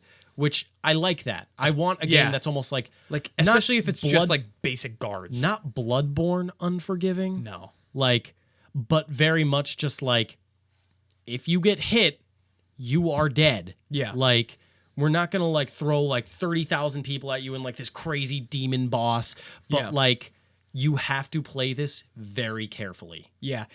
Just to jump back for 1 second, that's another thing that The Last of Us, like, you saw when Ellie got shot in that trailer. She, like, dropped back onto, like, thing, and, like, the whole screen, like, got covered in blood, and she, like, but, yeah, like, that's, but, yes, I think Ghost of Tsushima, like, especially if it has, like, a fluid parkour system as well. Yeah, that looked neat. Because it's, I wasn't expecting that, and that really was just like, oh, you can climb too? That's awesome. yeah, and, like, made by the people who made Infamous, they know motion. Yeah. So, Absolutely. That game looked Sucker Punch Studios, good studio to make. and that what game. a great intro to it, where they just had like on that giant like curved screen, just Yep. like the field of like wheat or whatever that was, Yep. just like flowing, and then the flute player. I and think then the they flute player started the maybe trailer. went on a little bit too long. I don't know. I really enjoyed it. He It was like good. set the tone. It He really was set good. the tone. I wish it was like a minute shorter. And But I loved the get you. opening like scene like that, where like the white came on and it just said like it had like the lettering system. I Yep. don't know what it's called. Kanji? Kanji. it's Japanese. Okay, I have no idea. And then it just said like day 9 of Mongol invasion. Like, and Dude, when they said Mongol invasion, I was like, fuck yeah. we're doing historical Fuck yeah. like Yeah. accuracy. And you love like the Mongol history, don't you? Oh yeah, I love. That's your shit right there. That's exactly. And I think this is going to be an awesome game. yeah. I have high hopes for it as well. But Yeah. I also had very high hopes for Thief, and that Thief was the Thief most was maybe the disappoint- worst game. That was the most disappointing thing I've ever played in my life. Yeah. Okay, moving on. Yeah. There's a game by Remedy, the people who made Max Payne, the people who made Quantum Break, called Control. Yeah, that looks neat. That looks stylish as hell. Yeah, it looks very That- stylish, and the way that I don't know anything about it, but I'm interested. Yeah, and the way You saw that was the only trailer that's ever been released. Oh, so that game hasn't even That was been... that was a world announced. That was a world premiere. No It one looked- even knew that was being made. No, it looked very like... I watched it, and I already loved the motion of Yeah, it. How the like motion of you're everything. seemingly like zero gravity, and you can float in a 3D plane. You're not limited. Superhero-esque. Yes. Yeah. And I mean, it was very superhero-esque. You were like telepathically like lifting objects and throwing them. I think the game is just going to be great for movement. It seems like a really interesting, stylish game, and I'm happy that the PlayStation has it. mechanic of being able to fuck with anything in your environment just by pointing at it and throwing it at someone seems very cool to me. Yeah. Moving on from that, fuck that. Here's what I wrote: stupid as fuck. Rick and Morty bullshit game. Fuck that. Aw, I mean, Justin Roiland, he's a sweetie. He's gonna make games now, I guess. And I don't know. I hope it does well. I'm in the bathtub. I'm the bathtub guy. I'm shocked. It's funny, Rick and Morty. Let's not forget I made Rick and Morty, so everybody better like it. Fuck Rick and Morty. Kingdom Hearts, the PlayStation one was way better than the Microsoft trailer. Yes, absolutely it was. Still bad. Still thought it fucking Let's move on. sucked. I think the engine looks nuts in Kingdom Hearts 3. Oh, it looks We'll move on. it fucking looks like any other Kingdom Hearts. You guys want so to much talk about better. anything else? What? You guys want to talk about something else? Because I feel like Kingdom Hearts is like already gonna be bad. Like we know that. Yeah. I'm just kidding. All right, Mister. Oh, let's talk about Elder Scrolls 6, even though we have a 20-second trailer to go off of. Elder Scrolls is good. Yeah. Elder Scrolls is Kingdom Hearts sucks. No. All right. But Oh, Jesus Christ. okay, so here we go. The big boy. Every time I see Death Stranding, I'm more and more confused about what the fuck that game is possibly about. Are you an Amazon delivery person? Exactly. What the fuck is this game? Is it? It could be. I don't think it's a game. Nor It could be a Tetris clone for all we fucking know. Fucking blonde girl, the fetus eater. Like, But I mean, we did find out a gameplay mechanic of it where if you die, you don't actually die. You are just reset in this Yeah. world. Oh, good So point. we did find out that because it said over like the comm, like, well, if you die, it doesn't matter. Like you'll come back, but what seems most important is whatever they're carrying at the time. Yeah. The packages are the most important. And at one point he had a body strapped to his Yeah. back. and yeah, he had like a bunch of weird backpacks, and at one point it was just a fucking mummy. Yeah. It was a body bag. Yeah. What the fuck when I- is that game? When we were What I playing, hated most about that was the cuts in it. Like how like everything would just stop for a second and like glitch because I didn't know if YouTube was just fucking No, that was No. the YouTube. It was. Player. I think it was the original Sony live stream. That was because every time it went to like a black screen, it was also like lines jumping through it. Yeah. I thought yeah. okay, I It might, thought it that might was, have also that been, wasn't in it. It might have also been because you guys probably watched the GameSpot channel version of it. Because that I was the watched one that Sony. I watched you watched the Sony channel one. Sony's. Okay, That's because the that's what whole I live attribute. stream. They were all tapped into the same thing. Yeah, that's what I was assuming what was happening when I saw that like those technical glitches. I thought, oh, it's just GameSpot's channel fucking up because I of the thought way that they was did part it. of because it didn't happen during any other trailer. It happened. Yeah, it during- did. It did. Yeah. I noticed. I didn't it notice with the these. freezes as much. Yeah, Like, it was It really happened in a lot of conferences. Yeah, just, it just was- the hiccup of live Okay. streaming. yeah. I noticed it really bad in Death Stranding as well. It was especially bad. Yeah, it was especially bad. Yeah, but yeah, what the fuck is that game? I want to play it. Yeah. The music sounds super cool. It's got like a weird '80s vibe to it. I mean, we know there's a climbing element to the game because we saw like a 3-minute montage of people climbing. Yeah. And there's also like it seems like that little like thing that like comes off the thing and like claps around and like looks. It seems like that's powered by the baby. What does the baby do? Yeah. Maybe that's your next life. And the invisible like Oh. holy man, You guys didn't get that? Norman No. fetus all up in here. Hey, that's good. Yeah, You didn't make I that stole up, it off did of you? Twitter. Yeah, I interpreted that as like that's your next life. Huh? I didn't. I didn't either. That's cool. That's a cool thought. That like that like spawns from like you're dying, it spawns the new version of you. Is how I interpreted it. but The random invisible woman that keeps showing up, like how she's not the invisible hand. Like I'm talking Yeah. like the woman who's just not blonde there and then woman she's with there. with the tight up do. And I'm just like, I don't know who she is. And I'm assuming that No one knows who she is. Yeah. I'm assuming that Norman Reedus' character is like the son of whoever invented the company because they said his name is like Porter Blaine or something. And His name is Sam Porter, I think. yeah, and like all of the like packages, like those yellow boxes Say Porter. say Porter. And his like Oh, his okay. sleeve says Porter on it and stuff. But they all do. Like in that They all say there was Porter. like that previous 8-minute trailer or whatever where like well one in this game or in the E3 thing, we didn't see Mads Mikkelsen at all. No, But we did see the two new women in it who they both seemed weirdly cares? interesting. And but in the previous the I'm just glad games are gay now. in the Game Awards, like the 8-minute Fuck trailer yeah. I showed you, there's something in there where like the invisible things age you rapidly because there was like a guy who was like young, had really dark hair and stuff, and then he got like crushed by something, and then the invisible things came and got him, and he just started like rapidly aging, and by the time they got him off of him, he looked like he was in his like mid 70s.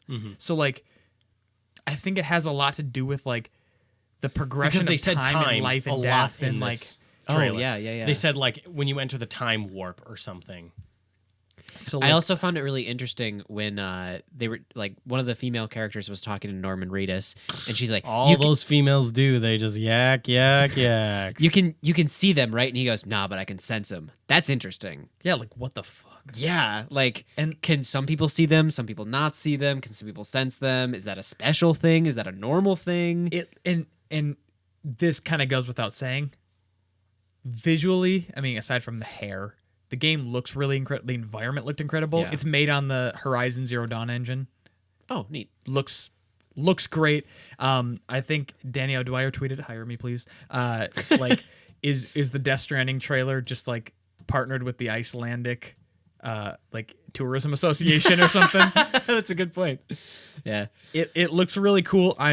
Every time I see that game, I have more questions and I'm more intrigued, and I just want to know what that game is. I don't. Yeah. No, you know what? I don't want to know. I want the That's a game good to point. come out, and I want to play the game.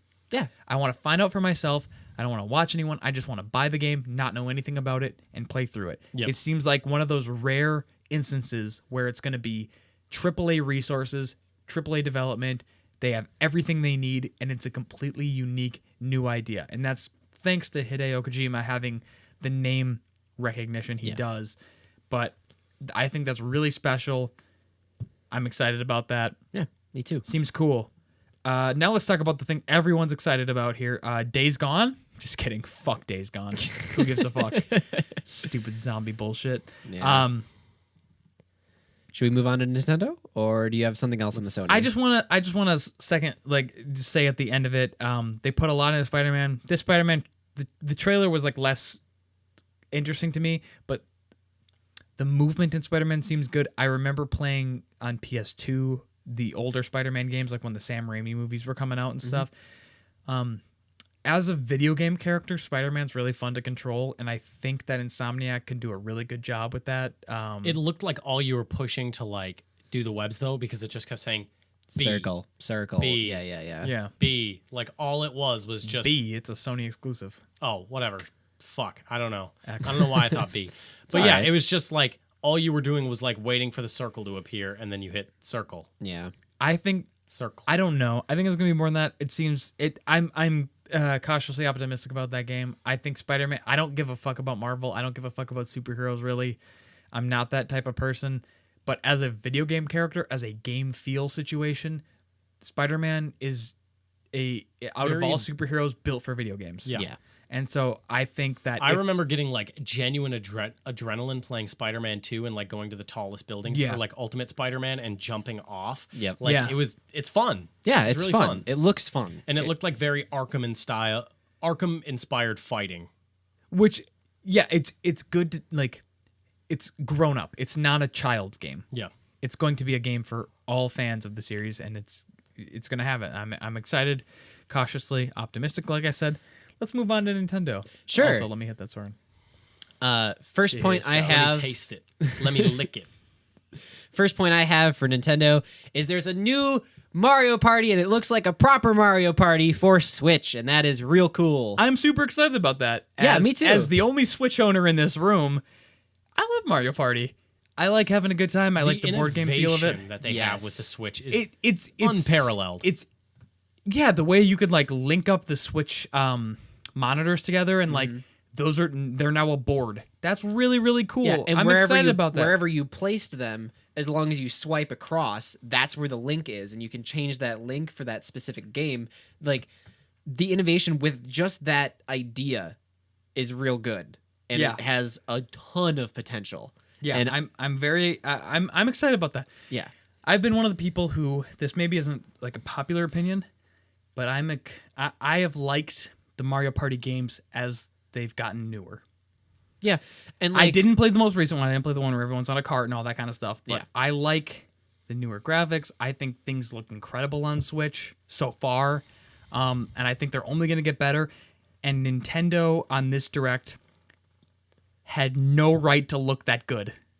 Yeah. You know what I mean? Yeah. It looked so good, and it had no right to. yeah. I'll get back to you in a second. Yeah, no problem. Oh, I thought you were talking like I'm giving you the points. Like, discussion back. I was gonna say something. Soren. It belongs to me. I was gonna say something else about Mario Party, but I think we're gonna move on because I forgot about it. Just get to what you want to get to. I know you want to get to it. I know. Another point I have is Killer Queen for Switch. So Killer Queen is it's a very popular arcade cabinet, actually. I know. Yeah, Yeah, have you played it before?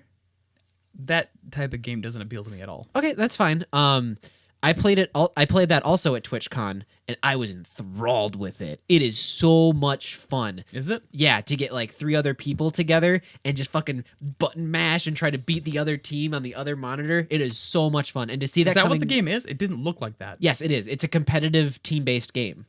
It very much looked like a retro platformer. No, absolutely. Oh, not. okay. Well, something about that trailer was really misleading then to me. Yeah. So Killer Queen, just a really, really brief synopsis about it is each team has a queen that can attack in like all 4 cardinal directions, and then you spawn with 3 worker bees.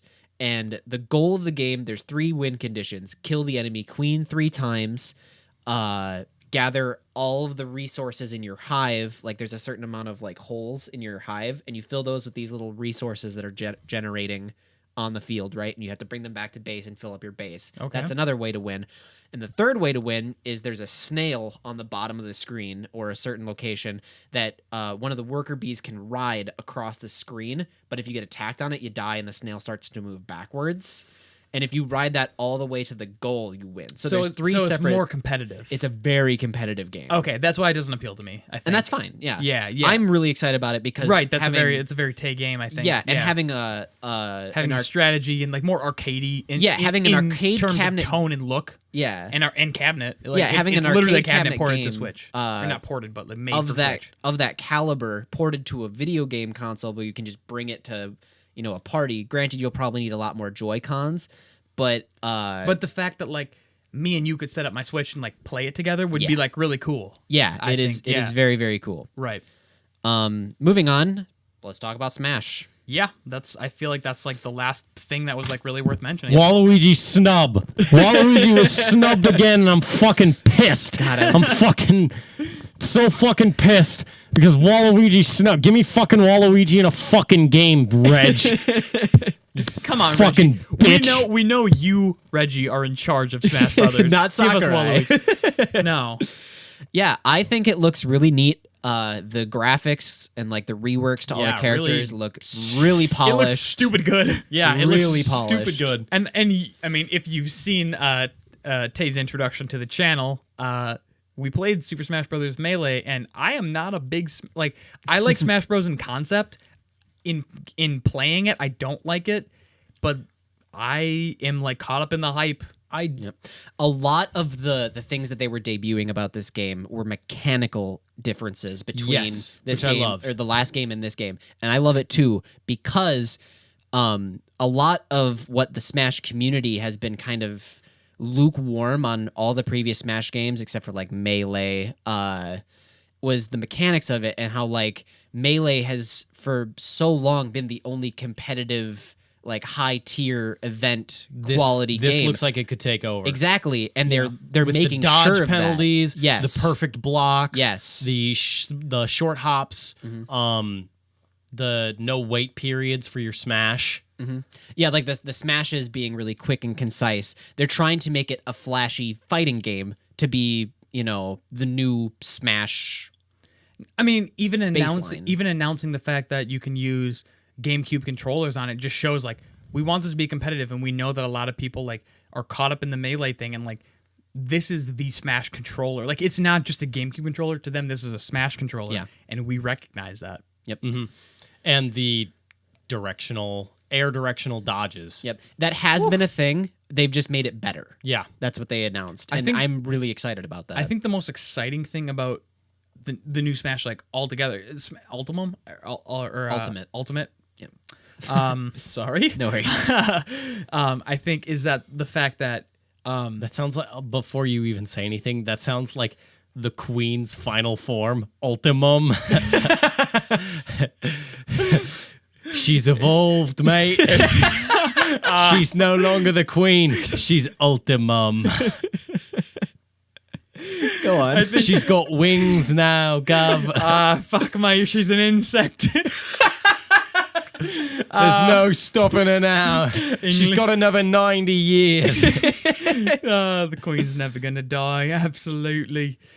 Long live the fucking queen. I think the most exciting thing altogether about the new Smash is the fact that Link will be from Breath of the Wild Game of the Year 2017. God, Yeah, that looks nice.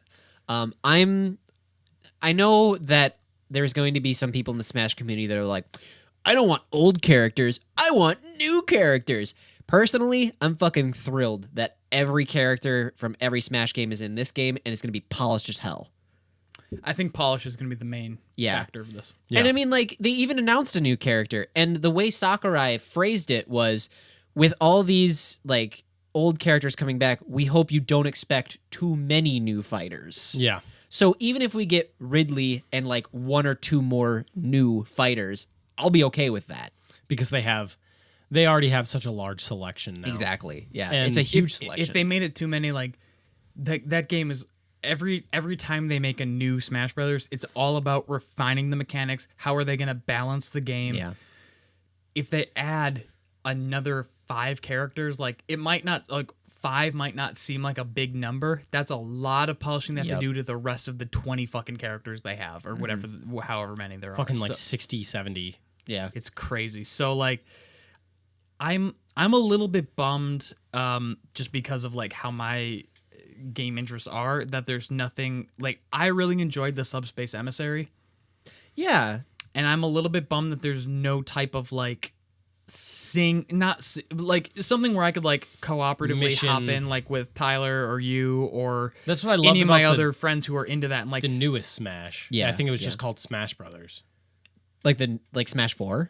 Yeah. Yeah. That was just called Smash Bros. Yeah.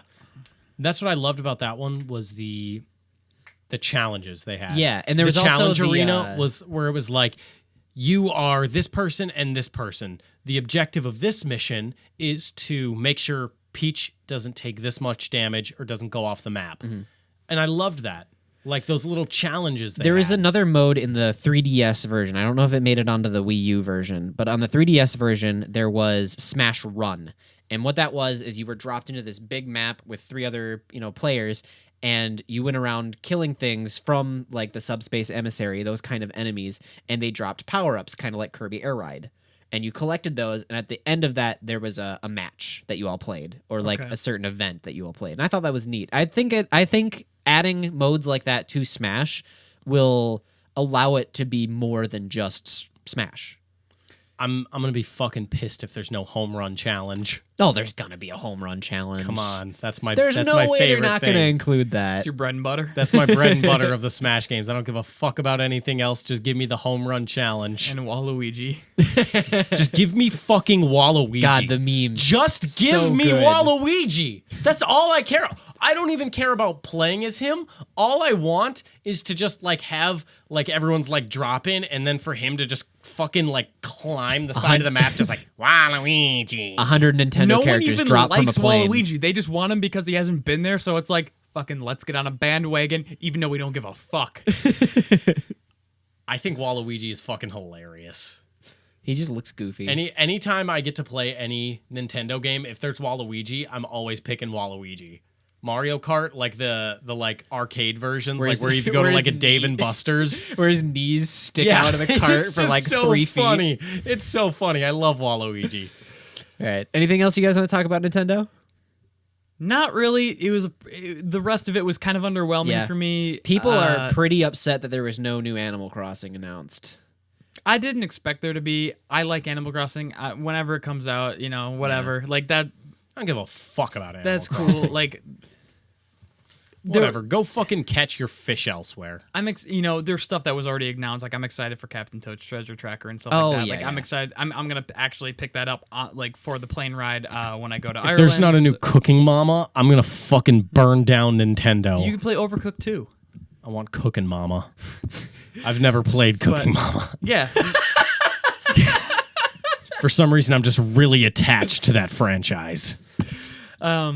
Yeah, all around I just like Nintendo. So Yeah. I always hope the best for them. They're the ones really pushing innovation. I think that's really interesting. Like they don't care about the power as much as they care about like making games that are interesting And fun. And I love the fact that this has been happening since the Switch launch, but they're opening it up to indie developers and they're getting a lot of their like when I go on the Nintendo Switch eShop now, it's filled up with a ton of games that I'll never play, but I'm happy are there. Yeah, and they're no longer this closed off. We're a family friendly console, so there's only going to be family. They opened it up games. with fucking heavy metal, so yeah, exactly. They've opened it up to like Wolfenstein is going to be on Switch. If you would have told brutal game, yeah, if you would have told me Wolfenstein is going to be on a Nintendo console like 6 years ago, I would not have believed you. Yeah. If you would have told me that Wolfenstein 2 was going to be running on a Nintendo Switch 3 months ago, would not have believed you. Yeah. It's cool all around. E3's fun. Yeah, E3 was fun. It was cool, and Okay. Ghost of Tsushima. To end it, what's everyone's favorite title that they're anticipated for? Okay. Mine, Ghost of Tsushima. Elder Scrolls 6. No, come on. Like a real announcement? Yeah, something that had like a little bit more You substance. can't pick Starfield either. I know. I am also. I'm gonna say it's an exact tie between Ghost of Tsushima and Last of Us Okay. Part 2. If you can do a tie, I'm also going to do a tie Go for between Smash and Tsushima. I think there's a lot of hype behind Tsushima. Yeah, and you know what? You don't have to own a PS4 because I own a PS4. I'll let you play it. It might also come to PC too. I don't know. It won't. Will it? It's a first-party developer. Nice. All right. Well, we've talked for 2 hours. We sure have. About E3. Probably more like 2 hours and 20 minutes. Oh, to be right, honest. because we started the timer late. Anyway, thank you so much for tuning in all the way to the end if you have for this very long special I doubt edition. you have. Yeah, very long special edition of Baseless Claims. You can find all of us on Twitter, and we'll be back with a new Baseless Claims episode this upcoming Friday where we get back to our normal... Scheduling normal program. schedule, normal content. Sneak peek, Tyler has a story that'll make you think he's dumb. If you didn't already think. Yeah, I was gonna say that Yeah. happens every week. Yeah, let us know your E3 hype. Yeah, let us know in the not hype comments. predictions. Let us know what you're most excited for. Yeah, Cool comments stuff. wherever you may be listening or watching this. And again, thank you so much for watching and just taking a part in our content. Brought to you by Blue Apron. Thanks, Jeff Bezos.